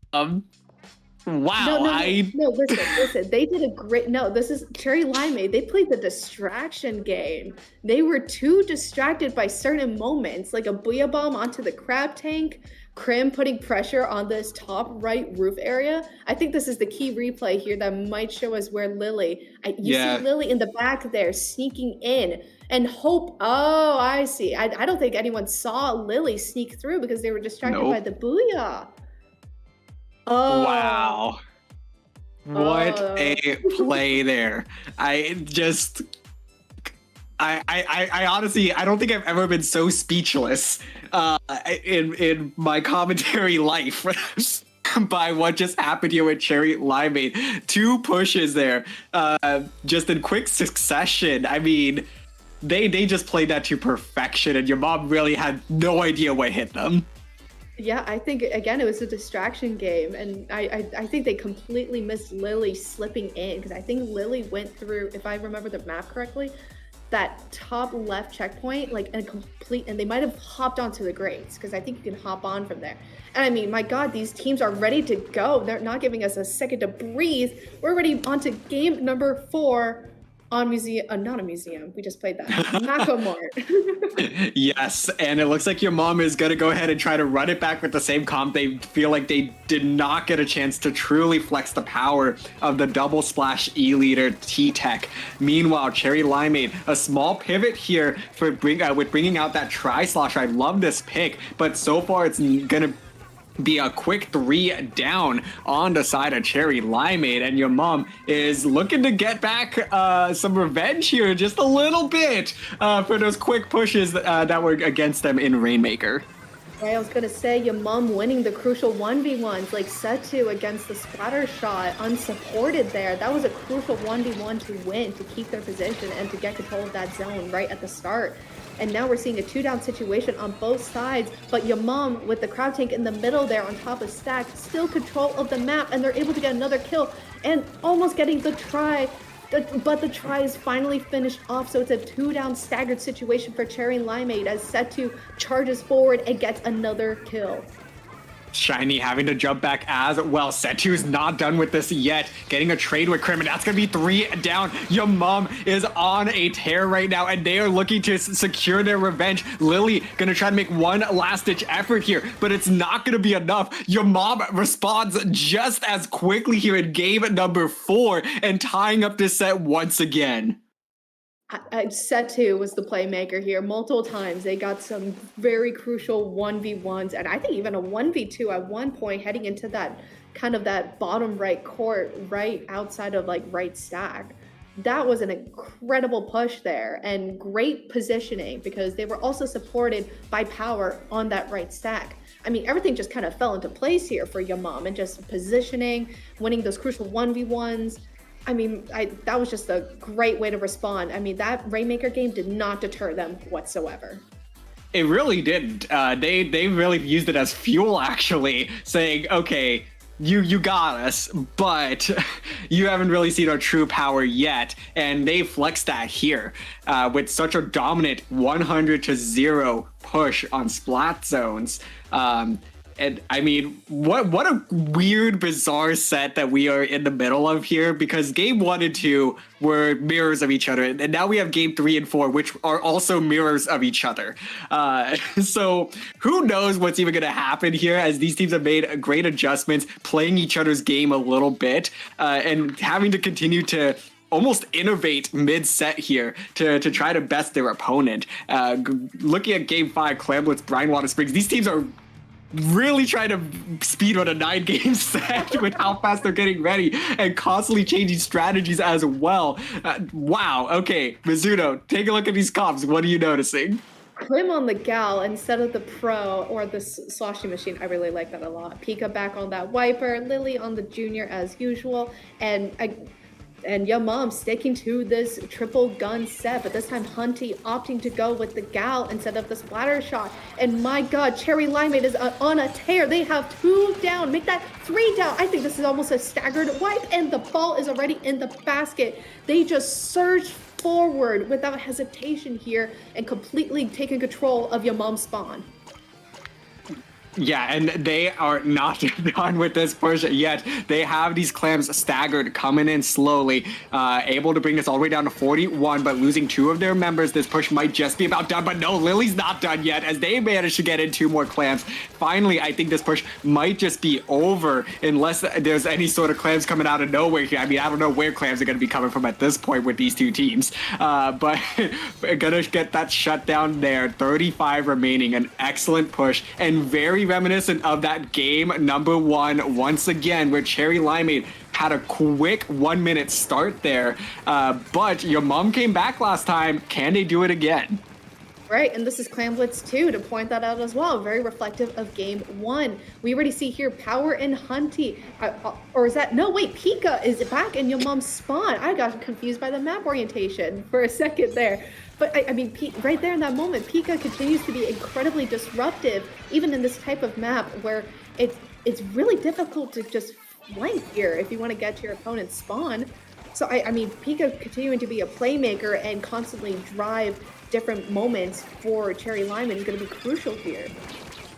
Oh, and look at that wave breaker placement as well. Like that is such a difficult position to try to force that onto, and able to tag multiple members of Cherry Lime. That's going to help them out on the offense here. Able to get to 2 down. Power able to help get the 3rd, and now this will be your mom's opportunity to get their first basket of the game. Able to dunk in 2 power clams, and they have quite a few to follow up with. So they're going to tighten this lead significantly, needing 4 more to take the lead. They have 3 of them, so they're going to tighten this maybe just a tad more. No, the clock is going to run out there, but to bring that to 45 remaining, closing it to a 10-point game, that's really going to help your mom out as we enter the second half.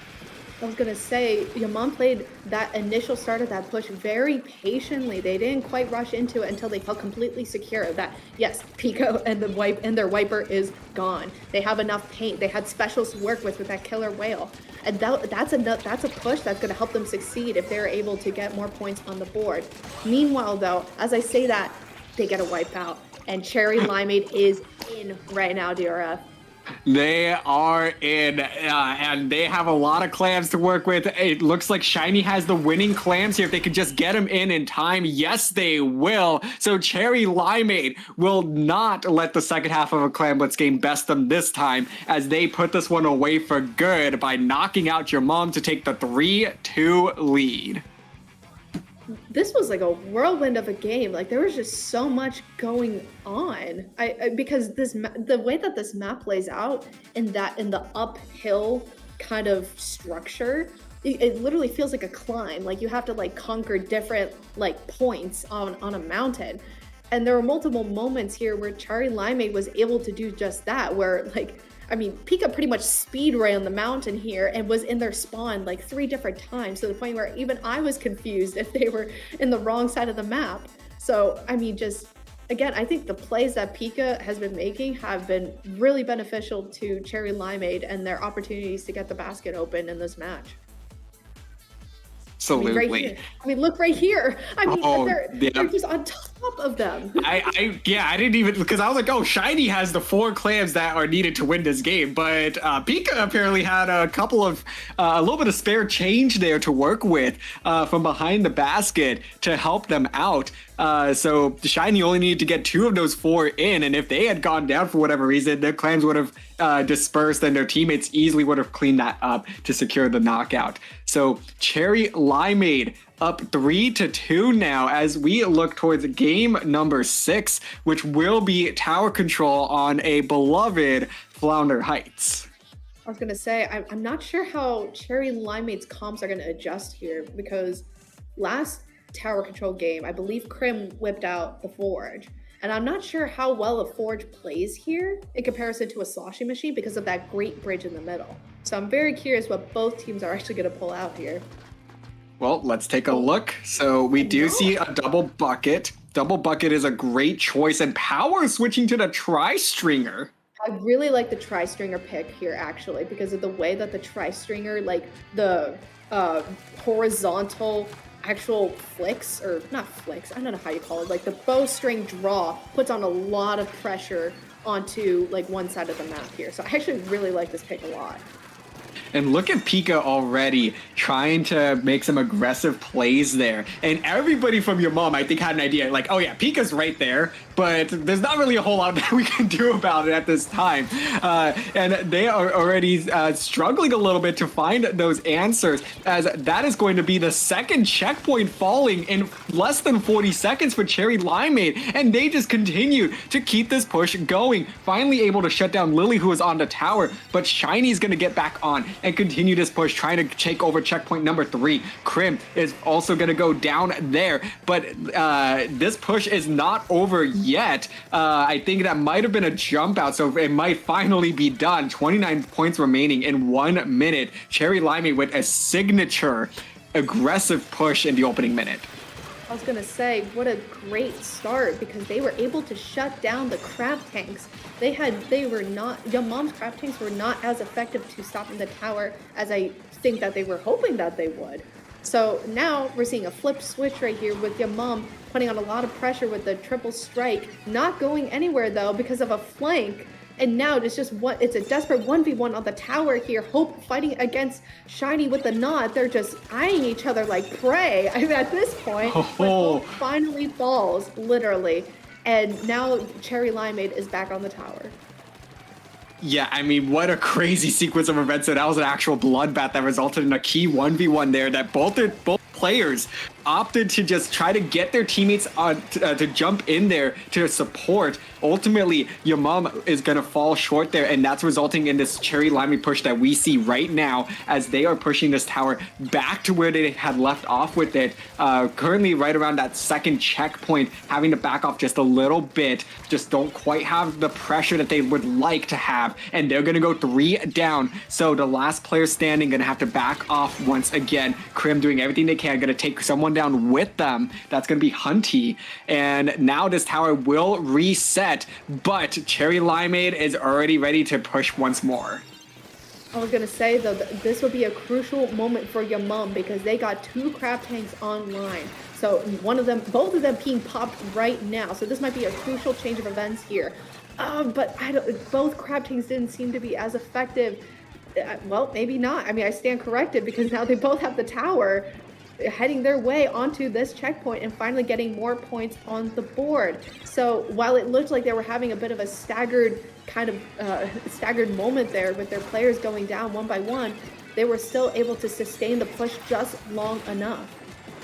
And take a look at this. Set2 with the crab tank. Gonna try to jump right on top of those 2 Cherry Limeade players. And this will be a lead flip. 3 members of Cherry Limeade going down. This should be an easy checkpoint to clear now. And this will be one last opportunity for Cherry Limeade to dive onto this tower. And it looks like your mom actually backed off that tower a little bit. The special's gonna have to come into support to get this all the way down to 3. And they're gonna lose 2 members. But Cherry Limeade losing 3 of their own will allow your mom to secure the knockout and tie this set again once more. Wow, what a great use of the crab tank again, and allowing Set2 to hop onto their spawn and distracting them just a little bit. That definitely came into effect there on those last 10 seconds of that push. And I think the name of the game here was the crab tanks. I mean, Set2's own crab tank was just simply fantastic. I thought they were going to actually ground pound someone over there. I was waiting for it. I was 100% waiting for it. And then look, Set2 is no longer on the crab tank. Hope pops their own, allowing Set2 to get in right as they jump the tower right there. That is awesome. I mean, just a great play, honestly. And the tri-strike, I mean, just everything is just falling into place for your mom here. That was just great. That was awesome. Yeah, the tri-strike came in at such a crucial time there, and that really, it seemed like they were about to kind of stagger a little bit and lose their positioning, but the tri-strike opened things up once again to keep that push going to the knockout. And now we once again have a tied set in what I believe at this point could almost be considered an instant classic between these 2 teams. And whew, man, I really hope this goes to a game 9 at this point with the way that these 2 teams are playing. Agreed. I mean, you can't even really predict based off of their comps or oh, Cherry Limeade has won on clams and Rainmaker, but your mama's won on zones. You can't even say that right now. This game is such on a higher level with these 2 teams that it just comes down to the individual moments here. And again, these teams, they're gearing up to go. Rainmaker, Sturgeon, Shipyard. Let's take a look at these comps. The Nautilus coming back out for Shiny, and it looks like Hunty will be switching back over to that vanilla splatter shot. So those are the key sort of, I think, adjustments there. As you know, the key question we're going to be answering in this game though is, did your mom learn their lesson from the first Rainmaker game? Agreed, and I think they have, because they handled the wiper, the really aggressive wiper play really well. They ended up doing a double team there, only resulting in a trade. And they were able to stop the Rainmaker from going any further. So good start for Young Mom, and hopefully they won't make the same mistake as they did in their first Rainmaker game. Ika trying to open things up for Cherry Limeade, but unable to do so, as now it is your mom with the Crab Tank trying to just keep a lot of the center map control. It's Cherry Limeade that picks up this Rainmaker in a very risky position and just backs up with it. They really want to keep that Rainmaker in their possession. I mean, it is such a powerful weapon to utilize, but there are some disadvantages there. But clearly, Cherry Limeade has a plan with holding on to that Rainmaker, even if in slightly disadvantageous positions. But now it's your mom that's going to take advantage of where they had shut that down to pick this one up, and they should get almost a free first checkpoint here, but actually they're going to lose a couple of members. So instead of getting the checkpoint, power going to fall at 73 remaining. I was going to point out, DRF, you are absolutely right in observing that Cherry Limeade, they seem to like, they just absolutely want the Rainmaker, like desperately, like to a point where, like you said, when it's not advantageous to actually grab it. So I'm curious, like you said, if they have another play in mind specifically, but I think because of how patiently your mom has been playing here, that I don't think Cherry Limeade is going to be able to pull any funny tricks on them this time around. Yeah, I just don't see it in the cards quite yet. If they keep at it, certainly Cherry Limeade might be able to make a play happen eventually, as Pika's going to pick up this Rainmaker, get shut down right underneath that center bridge.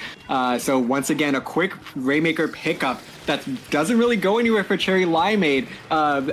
They're certainly trying to make something happen. I think we're just trying to figure out exactly what that is, but I'm sure that it'll come soon enough if they just keep at it.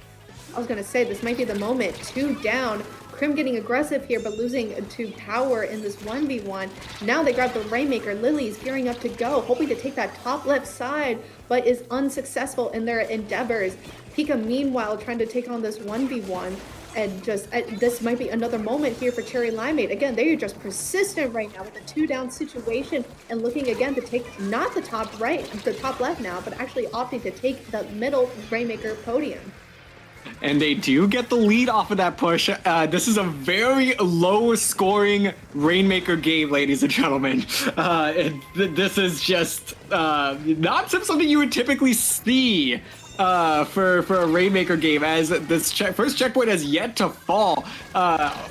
And they're still trying to get there. They're just moving it inch by inch. Like, at this point, this is one of the weirdest games of like football that I've seen, where you just see run after run that goes 1 yard after 1 yard. Ah, football. Yes, the ball game. We all know what you're talking about. But point being, though, you're absolutely right. The way that they're just inching along, like it feels really, again, desperate and like absolute just franticness right here. I mean, first Lily and now Pika, they were both charging at the Rainmaker non-stop, just desperate to get any points. And I'm wondering if it's because they are opting to get that aggressive play and getting as many points on the board, almost like a suicide attempt in a way. So I just don't. This is just an incredibly interesting game that's happening right now with the plays that both of these teams are making. Certainly, and your mom, with a minute to go, might have a play up their sleeve here with 3 specials online, although one of them is the Rainmaker carrier. But take a look, this left side is going to be opened up for them. They will get the first checkpoint, and that allows Setu to pop their special as well. So this is going to be an opportunity for them to push this Rainmaker just a little bit more, but they do lose 3 of their players. The Crab Tank, the last one standing, and they're going to be forced to back up here. 30 seconds to go, and Cherry Limeade back in possession of this Rainmaker, trying to hold on to victory and get them within 1 game of winning this set. Right, exactly. And with a 2 down situation, for Yum Mum, make that a 3 down. I think that was a staggered wipe, actually. This is looking very grim for them as Lily is cornered up and huddled in that little spot, just holding on the Rainmaker as Power, a desperate attempt to hopefully get a splat, but is unsuccessful. And Cherry Limeade gets the upper hand and takes this game. And now they're up 4-3 in the set. Oh my goodness. Well, I think the thing that we could take from this game is, first of all, your mom learned their lesson. They responded beautifully in this game to make sure that Cherry Limeade was not able to pull any of those similar Rainmaker shenanigans that had worked so well for them the first time around. However, that being just such a scrappy, low-scoring game, it was really just the minor fights that dictated this one, as Cherry Limeade coming out with a very slight margin of victory here, only 10 points in what turned out to be a low-scoring game for the majority of the 5 minutes here. And after that, just playing the positions beautifully to hold on to victory, holding off your mom. And now they sit with a 4-3 lead, sitting at game point. I was gonna say now, actually, DRF, that I think the desperation and the sudden grabs at the Rainmaker, I think part of it was they were trying to, I'm pretty sure Cherry Limeade knows specific points, like, oh, if I reach this ledge or if I reach this specific jump, I get a certain amount of points. And I think that might have played into it. I remember Lily trying to go for a top left Rainmaker podium, and I know that if after you get the podium jump, if you're able to take the railing, if the ramp is up on that top left, you drop down to 35 points or so, 36, 37.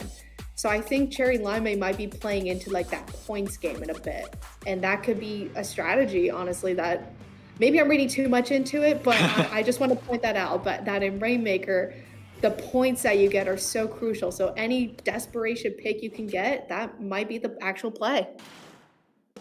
Well, now we are going to be heading into game number 8, Flat Zone's Hagglefish Market, and this will be an opportunity for Cherry Limeade to put this set away, securing the victory over your mom. But your mom is hoping to extend this to a 9-game set.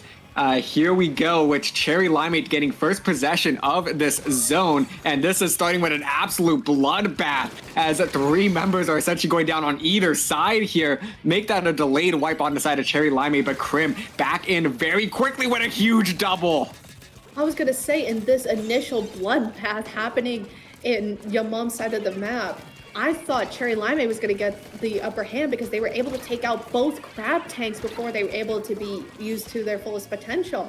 And then you see your mom respond very quickly, like, oh, they almost have the zone. But no, all of a sudden, Krim comes back alive and is able to secure the zone again and get crucial picks that they need. And all of a sudden, now the ticker's already down to 35, and Cherry Limeade is sitting in a very good spot right now. Oh, and that's 3 down on the side of your mom. This could be the chance for Cherry Limeade to finally put this one away. And with your mom slowly coming out of spawn here, they are quickly running out of time. Desperation plays are going to be coming out here as they do neutralize this zone, but that's not going to be enough. Cherry Limeade back in control. 3 members of your mom coming in to flip this zone. They will get the flip to extend this game just enough, plus the wipeout. This is now your mom's opportunity to start moving up and getting big points on the board. Fantastic patience from your mom. That's something that I don't have a lot of. But they patiently use the crab tank in desperation. It's desperate, but again, they used their specials in the best ways that they could in that absolute clutch moment. And they were able to secure that zone with the help of that tri-strike and the crab tank. Now that they're already down to almost 50 points, with their own specials online, and we now see Cherry Limeade finally take back control, and things are seeming to settle down a little bit. Yeah, just a little bit there, as now Cherry Limeade gives themselves a chance to breathe by flipping the zone back in their favor, slapping on that 36-point penalty. They have a hefty penalty to go through themselves, but now both teams, I think, have finally settled a little bit. The opening 2 minutes there were just such an adrenaline rush for both teams. So now they can just kind of find those key positions, play the game that they practice, those key positions as well. No more quick pushes here to try to get a quick wipe and start pushing up. Everyone's starting to play this a little bit slower, a little bit more calculated. I was going to say, you're absolutely right in pointing out the calculations and being much more observant. They were able to take out Pika's flank a lot better than they've had in their previous attempts. And now with the with their punishment gone, their timer is slowly winding down, and they are poised to take the lead back from Cherry and Limeade with the killer whale popping off, Crim going down, 2 down on the side of Cherry and Limeade, and your mom is able to hang in there and secure the knockout against Cherry Limeade, and now we got a game 9. This is an instant classic, folks.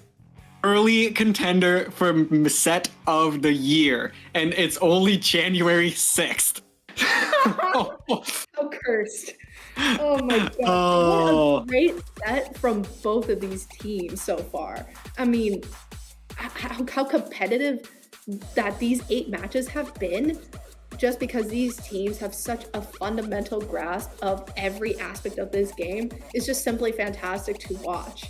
I mean, I'm just flabbergasted right now, because just, again, the patience that Yamon was able to display here in using the crab tank, getting just enough paint, but also watching Shiny here, preventing them from getting back the zone. I mean, there's just so much coming into play here that Yamon was able to secure. I mean, I'm just wowed right now, DRF. I'm wowed.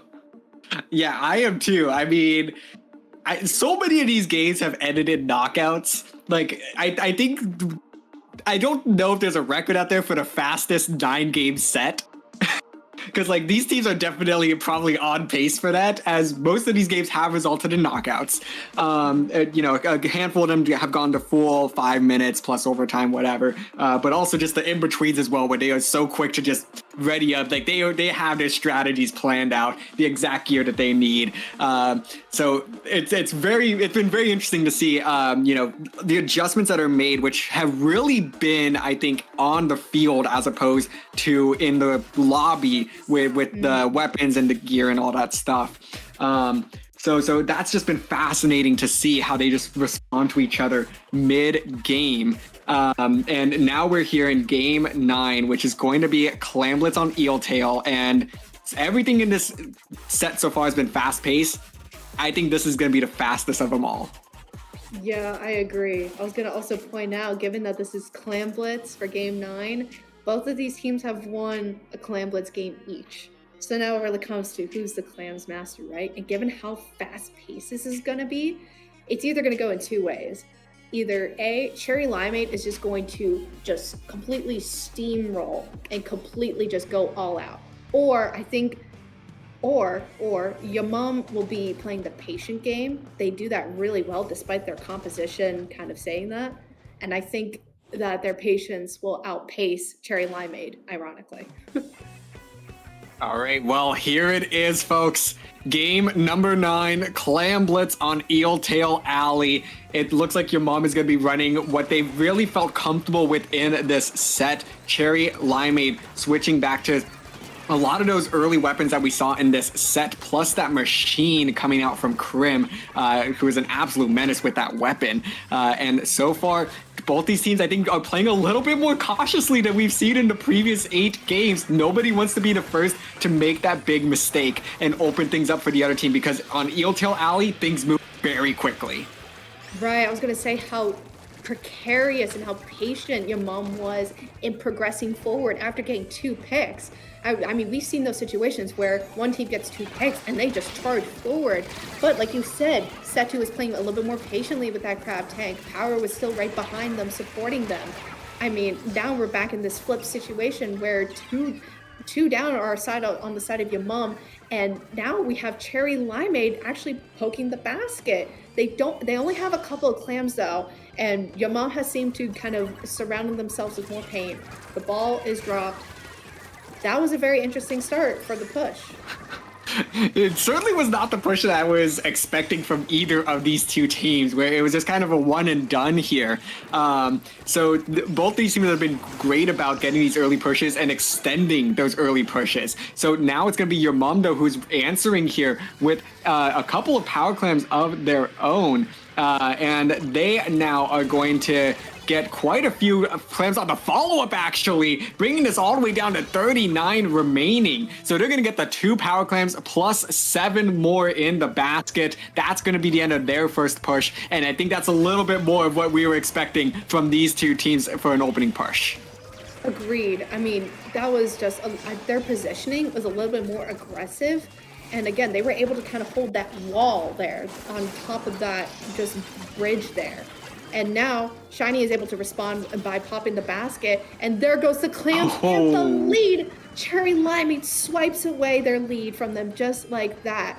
But with only one alive, it looks like Shiny has to quickly back up, and Setu with not only passing on the Power Clam over to Power, and now they have 2 balls to work with. But the Killer Whale getting 2 people out of that with the Fizzy. Oh, and they already have another Power Clam plus 8 more to work with. That's going to bring this all the way down to 12 remaining. And a couple of clams, I think, might have just dropped in front of the basket as well that they can use to extend this lead. Possibly getting a knockout. They have enough to win it at this point, but can they get them in? Yes, they will. Cherry Limeade wins the set in 9 games.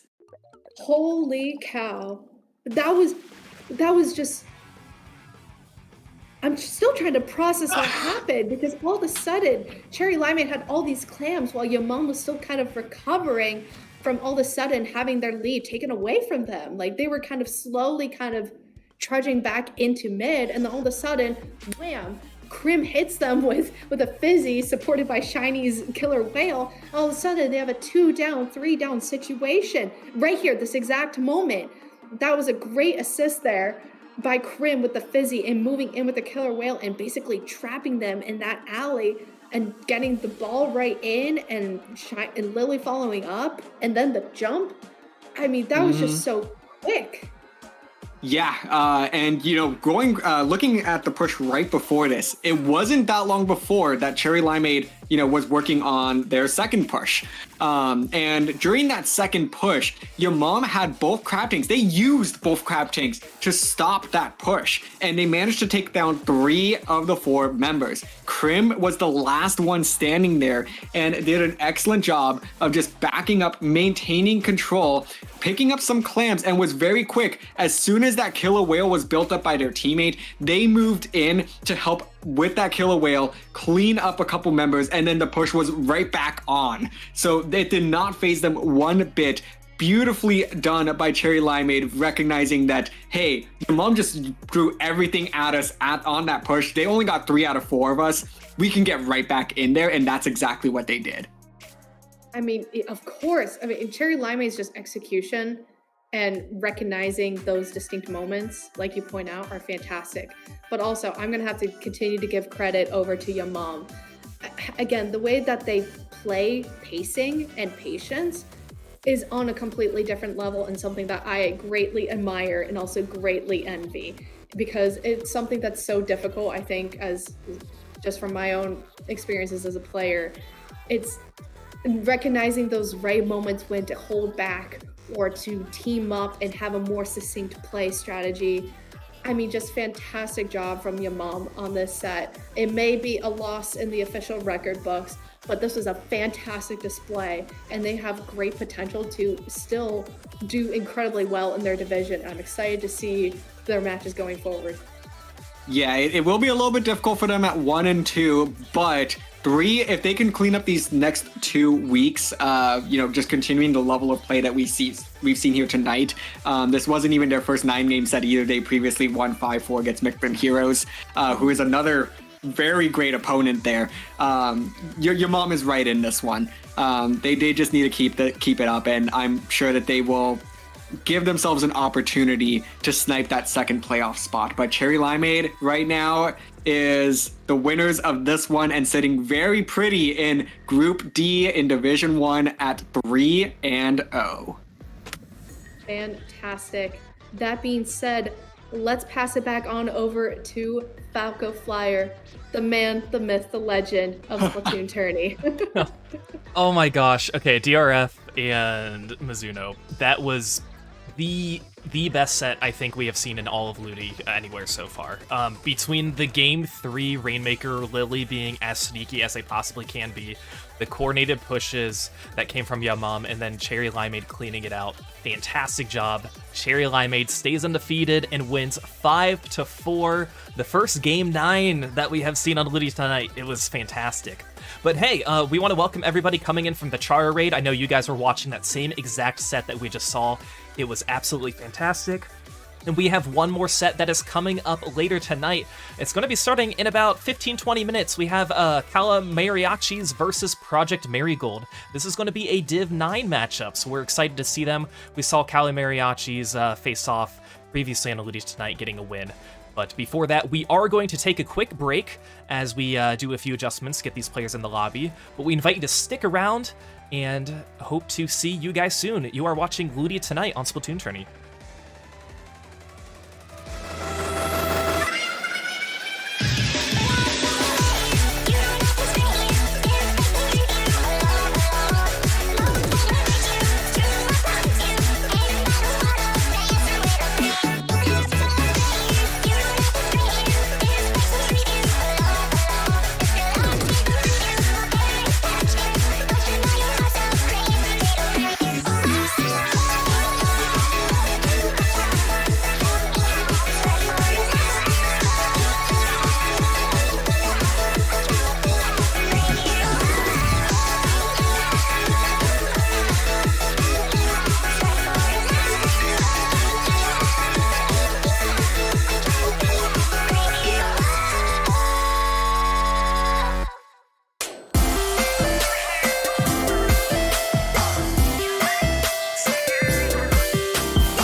everybody, and welcome back to LUTI Tonight. We have our final match of the evening. We have Calamariachi versus Project Marigold, two Div 9 teams who are both 2-0. Now on the mic once again, we have the wonderful Mizuno and DRF. Both of you guys, take it away for this set. Thank you so much, Falco. Everyone, welcome back in to our quadruple header tonight. We're heading into our final game of the evening. Taking a look at Division 9, we have the Calamariachis versus Project Marigold. And taking a quick look at this roster, the Calamariachis have been around for a while. They've been around since 2018. Project Marigold has been around, I believe this is their first forte into LUTI here, and with both teams 2-0 DRF, I think this will be a very interesting matchup to see who's going to take the top spot. Yeah, it certainly will be. As I said, they're both 2-0, and the way that this group is sort of shaping up right now, you could actually start to see that these two teams are the top of this group. As Calamariachis had a convincing 5-0 victory over Amelioration Borealis and a 5-3 victory against Tactifueler, whereas Project Marigold also had a 5-0 victory against Crescendo and 5-2 against Soul Eaters. And the teams that they played against, there was no overlap between them, but they have since sort of played each other and had close sets against each other. So this group really has kind of just in the first 2 weeks established itself into like the top two teams, the middle two teams, and those bottom two teams. And we'll kind of have to see how that unfolds here tonight, as the winner of this set will take sole possession of that number one spot in the group and will be in a prime position for those playoffs. Right, exactly. That's such a good way to lay it out too, because we're already halfway through the season at this point. So this is where a key moment for these teams where you're vying for a playoff spot. If you're 2-0 and you need to secure that third win to at least guarantee that you make that second slot. Yeah, certainly. But now let's go ahead and answer the question of who will stay perfect, the Calamariachis or Project Marigold. Diving into game number one here, Clam Blitz on Scorched Gorge. Mizuno, take a look at these compositions. What do we see? I'm really liking this Hydra Flingza combination from the Calamariachis. That's going to be a long thing to say every time. And then over on Project Marigold, we have the E-Leader being supported by the Dually Swelters and the 52 Gal, and of course a Classic Junior. So pretty interesting comps. Both have backlines and several shooters and supported by lots of paint. I mean, nothing too crazy here. I think this will make for a good, exciting match. Yeah, definitely pretty even, as you had mentioned. You know, the wild cards here being that Flingza and the VDS, the two things that really differ between these two. As we do see a little bit of a scrappy start to this one. Both teams getting picks left and right here, but it's ultimately going to be the Calamariachis that get the slight upper hand with 15 clams in their pockets and some great positioning here, slowly moving up. Could possibly get a push going here if they could just find maybe one or two more picks. And there's the Junior going down, so this could be the opportunity to get things going. Great jump here by the Hydra, realizing that their teammate is right by the basket, throwing that booyah to support them, and then following up with the ball to pop the basket and get this great push going. 2 down on the side of Project Marigold, and we have, I believe that's Tialok, coming in with the Flingza and putting a few more clams. We have Dante also attempting to drop a few more in, but is stopped by Young from Project Marigold. The basket is just about to close here, and the Calamariachis are sitting in a very nice spot, taking down 67 points. And wow, I mean, DRF, this is a great start for them. I'd feel very comfortable right now. Yeah, 33 remaining is a great position to be in at this stage of the game, especially with Scorched Gorge. You know, it could definitely be a little bit difficult to get those pushes going, but when they do, you can get a nice little avalanche going as well. And it's going to take a lot for Project Marigold to you know, flip this one back on its head, despite getting a couple of key picks here, because Project Marigold is still kind of working their way through mid. Right, exactly. What a clean snipe there from Project Marigold's E-leader.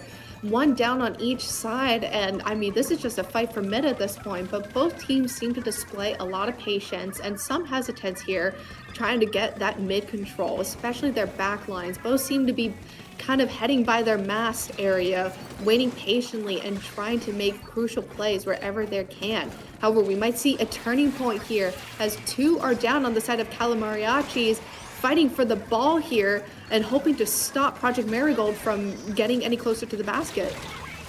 Oh, but the duel is going to find a nice pick there. It's ultimately going to result in a trade. But with 3 down, this is going to actually be the 3rd down for Project Marigold. So a key 1v1 happening here. And Echo is going to go down as well. So Mazapan with a fantastic stop there. A double that is going to slow things down entirely for Project Marigold. And that's the 3rd pick for Mazapan. And they are not done yet. Hoping to find a couple more and completely flip this one now. Turning defense into offense possibly, if they can just maybe get another pick or 2.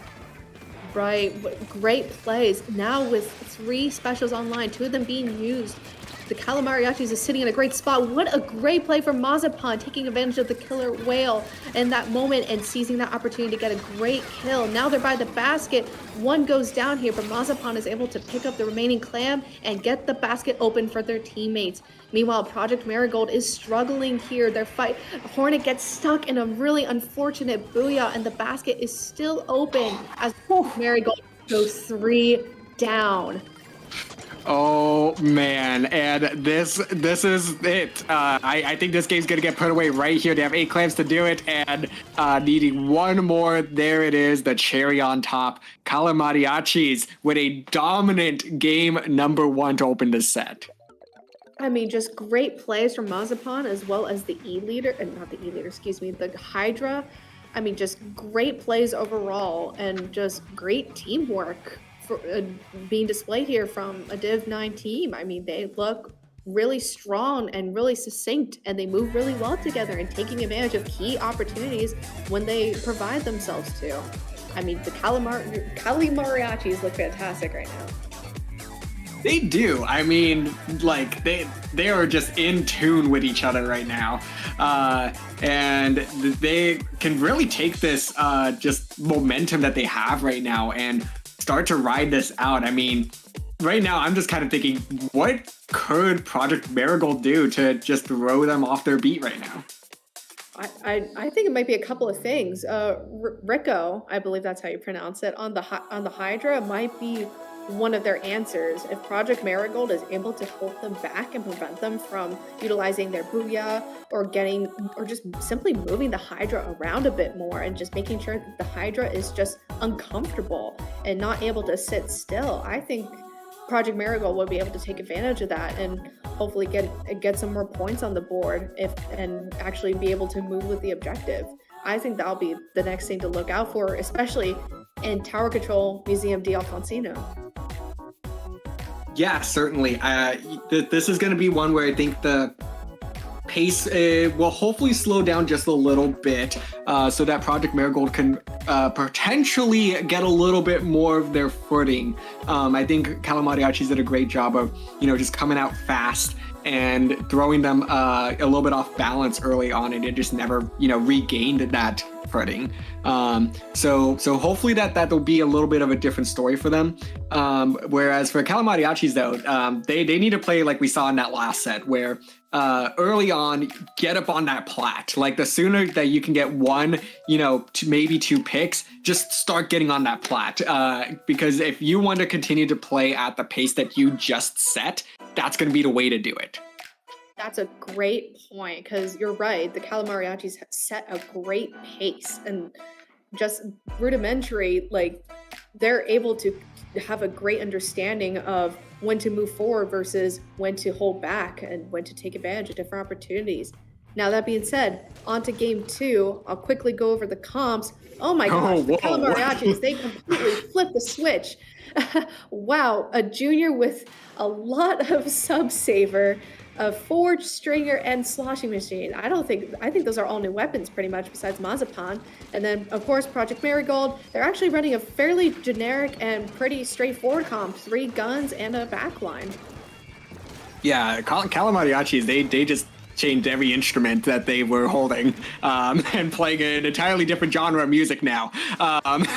So this will be an interesting one to see how this one's unfolding. I mean, they are doing exactly what we were saying, and that's already starting to play underneath the plot. They haven't gotten quite up there yet. As they lose a member, they're going to have to slow this one down maybe a little bit. Second member going down for the Mariachis, and now it's going to be Project Marigold with an opportunity to get on this tower and get an early push themselves.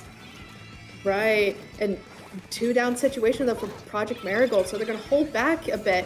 Ego popping this wave breaker, hoping to scout out. They were able to get a great pick onto Mazapan right there, hopefully with the help of that wave breaker. And now this is Project Marigold's time to strike with a 3 down situation. And you can see Hornet here trying to grind out for specials and getting that crab tank ready to go for this perfect opportunity. Yeah, I mean, they did not get an opportunity to score in that first game, so it's gonna. This will be their first chance to put points on the board this set, and they do get a couple of points up there, but this is actually turning out to be a very low-scoring tower control game, as neither team has broken that 90-point barrier yet.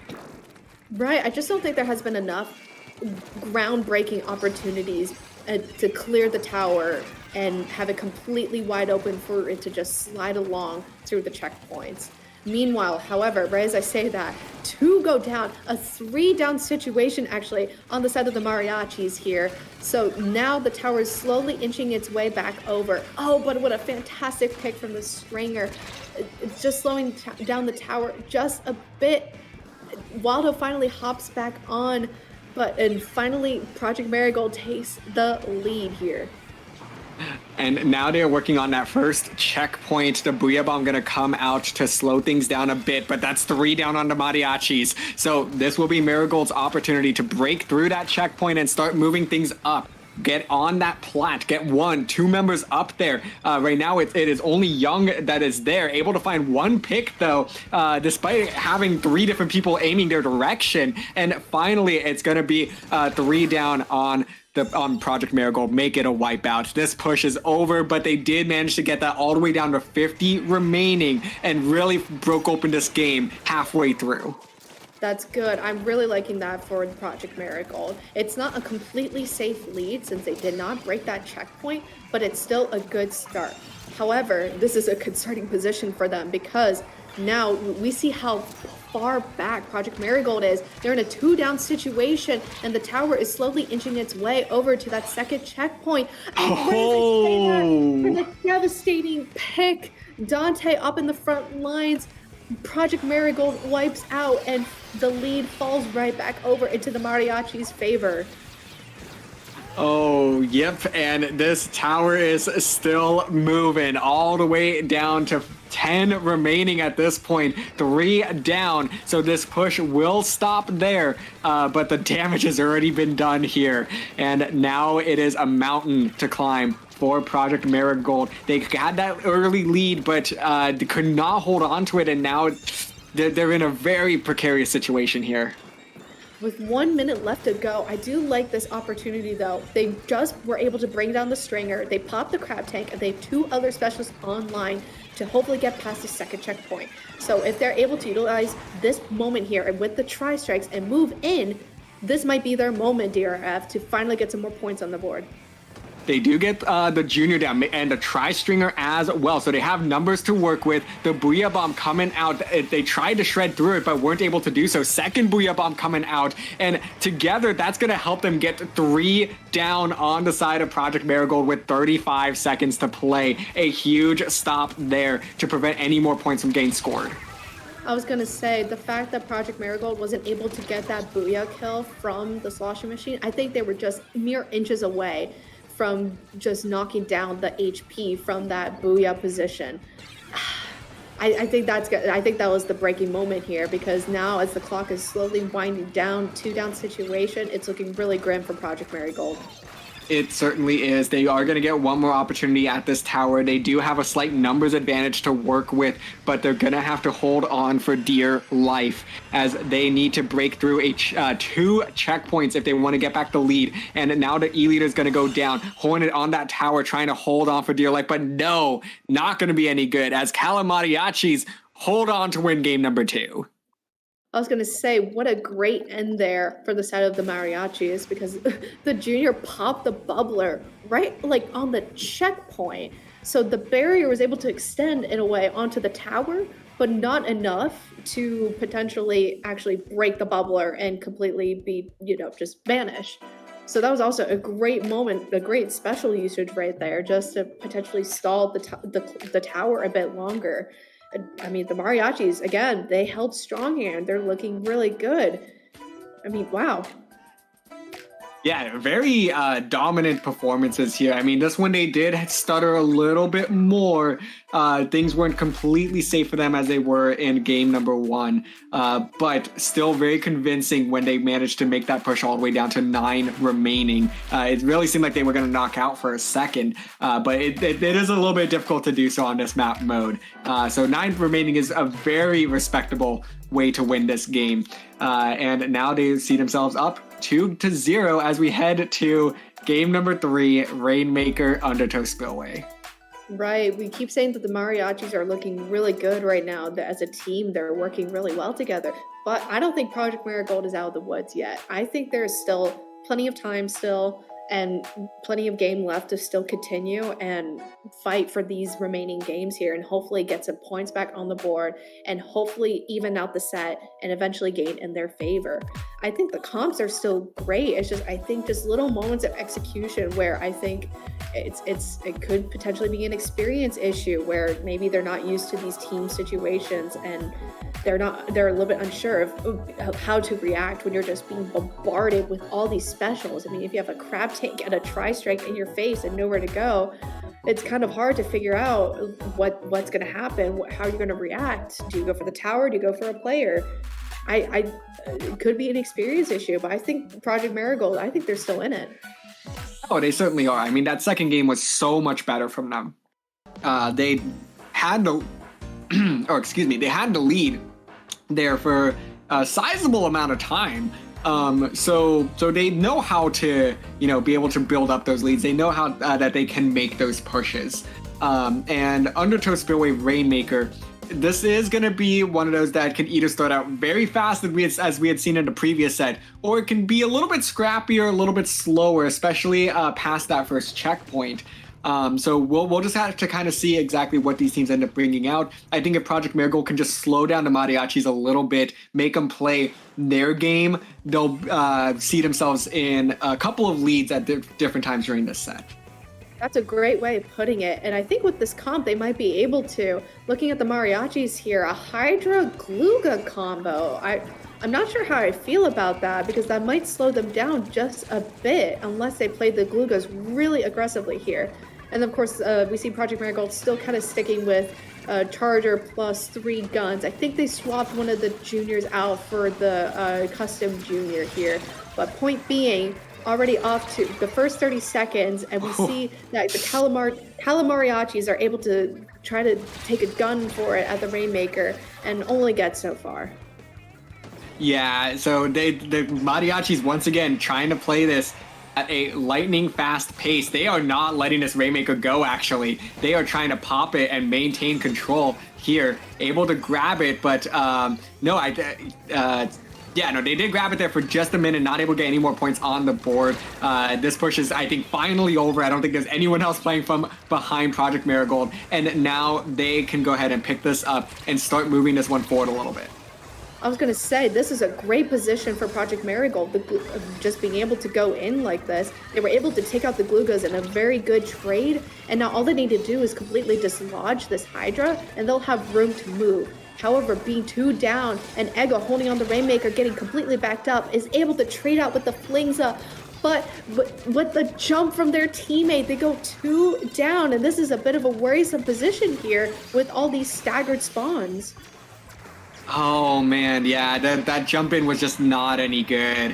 They should not have done that, and now Waldo gonna get shut down yet again. So this will be an opportunity for the Mariachis to pick this one up and start progressing past that first checkpoint, waiting just a little bit for their Slayers to move up and open the way for them. They're gonna bring this to 25 remaining, but dropping down from that ramp, a little bit of a setback here, but they're still holding on to possession of it. Finally gonna get shut down though. I think if they had not fallen off that ramp there, they almost certainly would have gotten a knockout. Agreed. I think that's just an unfortunate misstep, right? You're trying to panic, shove yourself up that ramp. Wait a minute, the flank here. Oh my God, Tylock's flank there from the Flingza. Oh, that could have been really dangerous. That had potential. I love the effort. But it just quite wasn't there yet.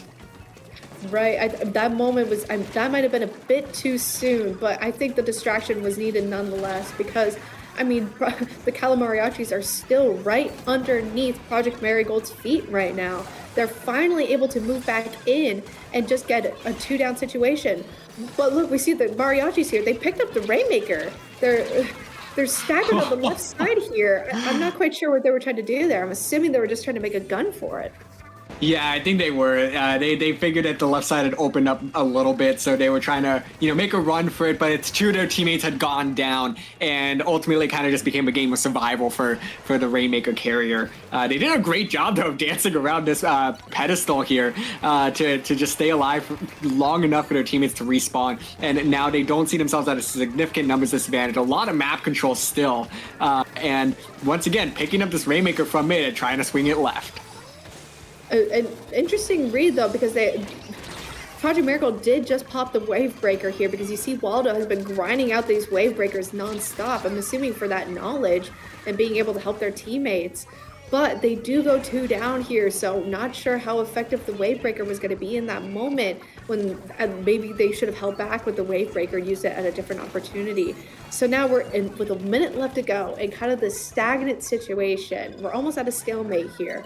Project Marigold, they have to get these points on the board and get the Rainmaker past the first podium. But the question is, are they even able to get to the Rainmaker?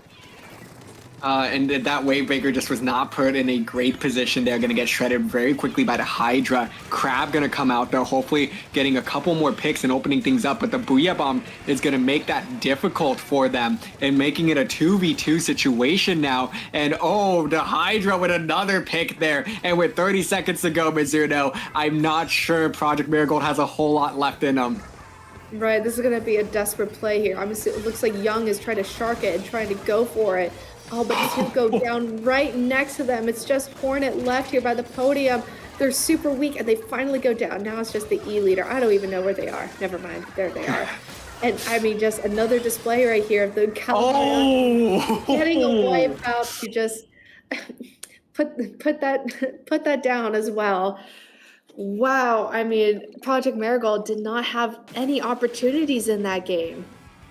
I think they had one opportunity, and that was when they managed to get 2 down there. They were trying to swing it left, but right. they just kind of got a little bit overwhelmed with the last remaining members. They ended up responding. I think it was like a 2 down with the 2 down. And they just ultimately never got points on the board. I mean, that's the risk you take by taking it left, is that you're not going to be scoring as quickly. But it is supposed to be the safer option, and I think they just, missed out a little bit. But looking here at Talak, they got 5 kills here with the Rainmaker, and look, you can see them turn around, and they wanted that quad. They wanted the quad, and ultimately got it here with 3 seconds to go, plus 1 on top of that to get 5 kills to cap that game. Play of the game with the Rainmaker getting 5 kills on the board. That's how you want to win that game. That's how you want to do it. That's a true moment right there. So, I mean, they were able to get those kills because they were such a great position. I mean, Project Marigold just wasn't able to move in and just move in as a unit, move in as a team, and kind of resettle themselves. And I think the Calamariachis are able to recognize that and punish that time and time again. Yeah, certainly. And now this is where things start to get definitely very risky if you're Project Marigold. You're down 0-3. this is where you really need to just pull yourself up and keep your head in the game. Because at this point, if you lose another game, you might as well just start to pack it up. Reverse sweeps are very, very few and far between in best of nines. It's just so difficult. I mean, it can definitely be done, but you need to start, figuring out what you need to do differently now. Right, it's the make it or break it opportunity with, like you point out, being in such a large deficit where you haven't won a game yet. This is the moment where do you fall into the momentum or do you completely overcome it? And that's, unfortunately, a lot of this LUTI, the structure of LUTI is with these best of 9 sets, a good chunk of it is the mental game. Yeah, it certainly is. And so far, it seems like the Calamariachis just have Project Marigold's number here. They know they're predicting every direction that they're moving, every play that they're trying to make. So Project Marigold is really going to have to come out here with something a little bit unexpected almost, and just have to start making a couple more, desperate or risky plays and just start to completely surprise the Mariachis. And early on in this game, it is going to be the Mariachis who start with the initial control. Right, this crab take is just going in, taking advantage of that HP that it has, and hopefully trying to disrupt the zone a bit, but is unsuccessful in their endeavors. The Calamariachi still holding onto the zone, and the Stringer in a really nice position here to take control of this right stack and potentially disrupt and push Project Marigold around a bit. Yeah, and they're doing a great job of just, pushing up, forcing the members of Project Marigold to, back up bit by bit. But finally, Marigold is going to be moving into this zone, not quite getting to neutral. I think they really just needed to almost force it there. Just have everyone dive that zone while they had that very slight advantage to work with. But no, it's going to be the Mariachis that maintain control here with 25 points remaining till they get that knockout. And Project Marigold is already running out of time. Project Marigold does not have enough specials, I think, to overtake the zone. We see the dualies popping their crab over on that right stack there, but fortunately, I think it was just able to work out in their favor. It looks like the zone just kind of petered out. Like, I don't think the Calamariachis were painting enough there, and I think we missed some of the distraction plays there, but finally, Project Marigold getting the play that they need. This is their glimmering hope right now. They finally have taken over the zone and are in a great position right now, Diora. Yes, this is, I think, the first true push that we've seen out of Project Marigold. One that is very convincing following that wipeout. And now they find themselves as the predator in this game, looking to continue to lock out the Mariachis. The Mariachis trying to make a big play here with using a couple of different specials, able to flip the zone back in their favor, holding on to the lead. Project Marigold, though, not really giving up their position quite yet, as they do manage to take down the Junior plus the Hydra. This zone back in their control, but it's the flank from the Glugas that's gonna do it. Might be a triple from the Glugas, actually. Yes, I was just going to compliment Project Marigold there on their patience. And that was such a great moment for them. But the Glugos from the Calamariachis completely just ruined those efforts. Project Marigold played that push so patiently when it was starting to get a little too dicey once the specials came out. Oh, an unfortunate splat bomb from Waldo getting stuck by that block. And now we're in this kind of stalemate situation. The crab take is being pushed back, and the Calamariachis still have control of the zone as Project Marigold is finally trying to move back in. Oh, and the Hydra popping that Booyah Bomb to keep themselves protected. The zone will flip back in Marigold's favor for just a moment there. And this suddenly has become a very, very competitive game between these two. As Project Marigold starting to figure things out here. Young going to be taking down that Hydra. A very key pick there. And now looking for the second pick on Mazapan. Both players rolling around there, but ultimately Mazapan going to win that one out. And now could be an opportunity for the Mariachis to get back control of this zone and start pushing back on Marigold. I was gonna say that crab tank being taken down like that was crucial for the Calamariachis to move back in onto the zone and turn the tides into their favor. Oh, well, we see the Glooks making a very aggressive play here, hoping to gun down the snipe, hoping to gun down someone. It looks like they finally are able to zone in on this one player here. It looks like not the dualies, the splash. But they were unfortunately taken down. Project Marigold, all 4 players online with 2 crab tanks and a wave breaker. Moving into the zone. I'm getting choked up by how exciting this is. The double crab forcing that Booyah Bomb to step down, come back down to earth. And but it's going to be the Mariachis that maintain control of this zone. And they are making it very difficult for Project Marigold to put that orange paint down on the zone. Able to get 2 down once again. And this could be Mariachi's opportunity to put this one away for good. But no, the zone gets forced to flip back. One more time, we see Hornet desperately trying to get rid of the Booyah, and I think their death was in their favor because Waldo was able to secure the zone. Now with 10 seconds, we're heading into overtime. Project Marigold has control of the zone, but they have to hold it for quite some time to ensure that they're able to secure the win. We see specials popping out of nowhere, the Glooks popping specials. I mean, the zone is moving in. There's so much paint going on, but the Booyah secures it into the Mariachi's favor. Oh, man. Wow, I mean, what an effort there by Project Marigold. It seemed like they really started to figure things out, but just came up a little bit short as the Calamariachis able to respond pretty well there. I mean, definitely we saw a side of a bit of vulnerability that we had not seen before from them. And Project Marigold was doing a great job of exposing it, just, trying to get them staggered a little bit, winning some key 1v1s there, taking advantage, I think, of their comp. I think had some favorable matchups there, but just weren't able to hold on to the zone long enough. Right. I think the game that the Mariachis play here, their patience. Again, they've played really fast-paced and really aggressive before. But even in this type of situation here, where they're down for the count, they have to overtake the zone, they played this fairly patiently. You see Tile Lock and Mazapan working together to push Hornet out of that right stack. And that's the perfect opportunity for not only the missiles, but the Booyah to also come in together. Like, those are just 1, 2, 3 really good plays that all came together really well and timed in almost like a perfect way. And I mean, it's so difficult to fight against that. It's a struggle for Project Marigold.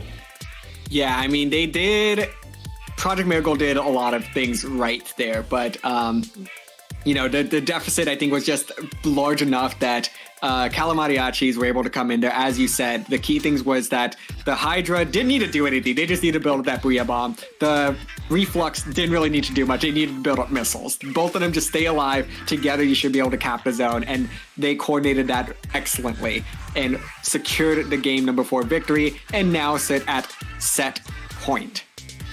Right, and this is the final stand where I think Project Marigold, like you pointed out, there's a glimmer there. There is still, they're figuring out the pieces of the puzzle here. Now it's just putting it all together. They have some great moments where they have great special coordination. They're able to fight the right 1v1s or even 2v1s. There's a couple of 2v1s during that match that played into their favor. Now it's just executing on a greater level and being able to overcome the mental deficit that's hovering over them right now. And this is, what better way than a literal mountain to climb in Brinewater Springs? Oh, yep. The metaphorical mountain is definitely a literal one on this one. Although the basket, I guess, is really at the bottom of the mountain. So climbing a mountain, sort of. You know what I mean. You know. Yes, metaphorically, yes. Literally on this one, it's a little bump. But Mizuno, let's take a look at the composition that these teams are bringing out for Project Marigold's last stand. I really like the sploosh pick here. That is a very amusing pick here. on the side of the Calamariachis, and I'm going to suspect some sneaky plays happening. Meanwhile, we see Project Marigold wielding a Wiper now, which is the first time we've seen in this set. So I'm very interested to see how they'll be playing this. And I mean, look at the start already. Ego with a fantastic pick. And you see Marigold moving in on this basket, getting a 3-down situation. Oh my gosh, Project Marigold has woken up. They are activated. Project Marigold, nice to meet you. Where have you been these past 4 games? I love this. And they are very aggressive out of the gate, already bringing this down to 50 points remaining. Talak coming from behind, trying to shut down this push. There's a couple of clams there that can extend this push. A very lucky drop for Project Marigold as they're able to now bring this one down to 41. And I think that's where this push is going to end. But Project Marigold has said, we are not finished here just yet. I was going to say, good morning, Project Marigold. Welcome back. I mean, that was a great start, and they moved in so quickly. I did not expect the aggression, and obviously the Calamariachis did not expect it either. I mean, look at this stand play from the sploosh. There's a 2-down situation. Hornet looked like they were trying to yeet it up onto the top there. They are able to, but no one was there, and the Hydra's able to finish them off. I mean, these very disruptive plays are working out very well into Project Marigold's favor right now. Oh man, and you know, just like that, they're starting to just lose a little bit of control. Calamariachi is starting to chip away now on this map, getting a little bit more map control. And take a look at this from Tlalak, that's able to get the nice jump in there, but the jump's gonna miss the throw. But they're gonna stick around though with the use of that hammer, able to get the dunk in. But is there a follow-up? That's the biggest question now. There's only a couple of clams here. They're bringing them up, trying to fight it. This is a very dicey map right now. Just constant 1v1s happening and just not enough opportunities to get the clams in. We do see Dante pulling out the killer whale, able to get a clean pick on the Wiper, but not enough time for the ball to come through. So the basket is going to close, and Calamariachi's finally got some points on the board. This is a good sign for them, but they're not completely out of the woods yet. Yeah, and the key thing here is that, you know, just get yourself within striking distance. Project Marigold really surprised you there. You know, get your footing back, get back in the flow of the game, and just start chipping away at the lead. You don't need to make something happen all in one push, and that's exactly what they're doing right now.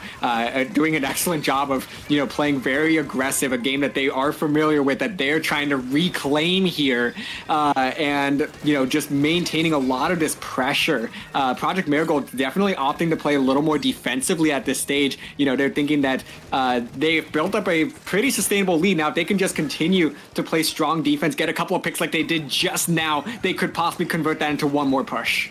I was going to say, I think the call to play a little bit more defensively played out in their favor, because it was almost like the Calamariachis with the junior Mazapan, they just kind of died out for a minute. Oh, but what a great pick from Ego, almost getting another there, but the splash wall actually protecting a member of the Calamariachis. Oh, but I think we just missed something on the stage here. It looks like the Calamariachis were able to sneak one in somehow, just bypassing Project Marigold's defensives here. And they get a 3-down situation, and here come the clams. They don't have enough to bring the lead, though. Someone's coming in with the clams, and they finally break it through and overtake the lead. And the push is still going. This is the Calamariachi's response here, and they are just back. They said, hey, you know, you guys played a very great opening minute, but leave the aggression to us here. And they have done just that in the following 3 minutes now. Taking back control of the lead, and it's constantly Tlalak. Like they are just every single time with the sploosh, getting behind enemy lines, getting up on that ramp, opening things up for jumps to come in, and stealing clams from underneath the noses of Project Marigold. Right, those sneaky plays have been paying off. And this is an unfortunate moment for Project Marigold, because the E leader, Ego, finally goes down, probably to a rogue special or bomb. And with 10 seconds left on the clock, Project Marigold has got to make a ball or pick up the pity and start moving towards the basket. They are running out of time. Oh man, what started off as such a promising game for them has suddenly turned into a nightmare as they now need to make a play quickly. They don't have the numbers to quite work with either, but Eggo gonna try to give themselves a chance as they're able to pick off one. The second, not quite there, and they're gonna get shut down as well. This game is over as Calamariachis will win 5-0.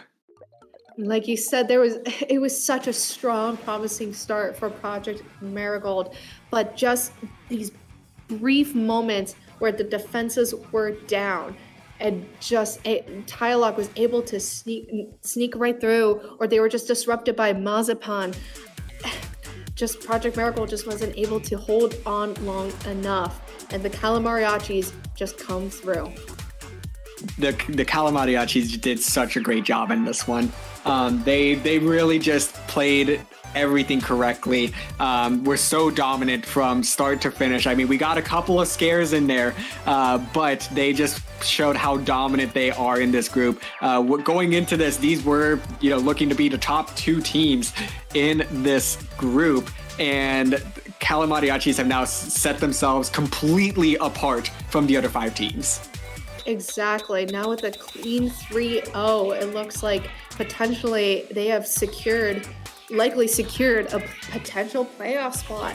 And for Div 9, the Calamariachis look like an incredibly strong opponent for anyone else in the division to face in the playoffs.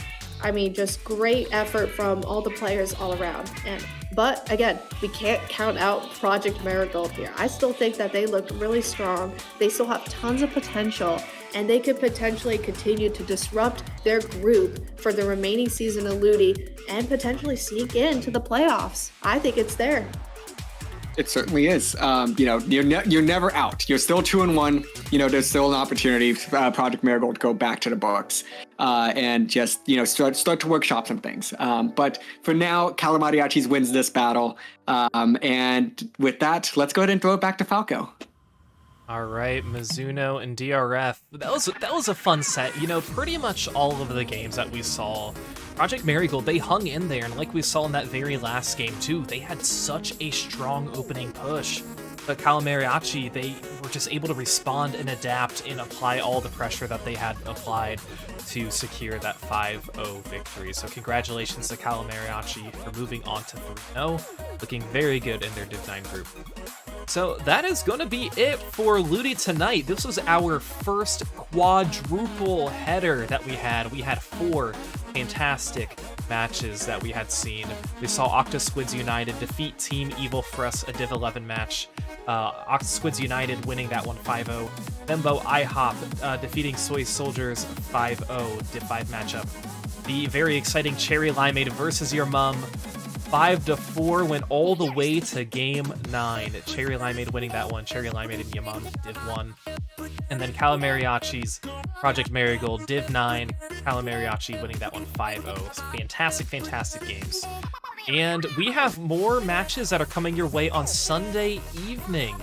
So make sure you are following Splatoon Tourney on Twitch and YouTube, and if you would like, you can join the Discord by typing !Discord. You'll be first in line to know when we have sets that are able to be casted and all the notifications for the live streams. On Sunday, we are going to feature a Div 8 matchup at 7 p.m. Eastern, Day Old Tofu versus Bash, and they're in my group, so I really got to pay attention to that one. Then we have Spark Cerulean versus Coloria Melody. That is a Div 9 matchup coming at 8 p.m. Eastern. And then at 9 p.m. Eastern, we have a Div 5 match, InkSync versus the Grillers. I am very excited for that one. We already know, I know both of those teams very well, and I'm even more excited for the commentary for that one, because we're going to have pretty much the whole Aquatic Vanguard team as our commentary, do like a couch commentary cast. It's going to be amazing. It's going to be so fun. But if you like this, yes, please feel free to follow us on Twitter, or, well, we don't have a Twitter, on Twitch and YouTube, join the Discord, you can follow me, FalcoFlyer, on Twitch and FalcoFlyer11 on Twitter. And right now, we are going to go raid From the Ink Up. This is a tournament that is catered towards low-level Splatoon. We're going to keep the competitive action coming your way. From the Ink Up specializes in rising teams who are between Div 11 and Div 7 to help them become the best team that they can become. So, more competitive Splatoon coming your way. You definitely do not want to miss it. Thank you guys for watching. We hope you have a wonderful, wonderful evening, and take care.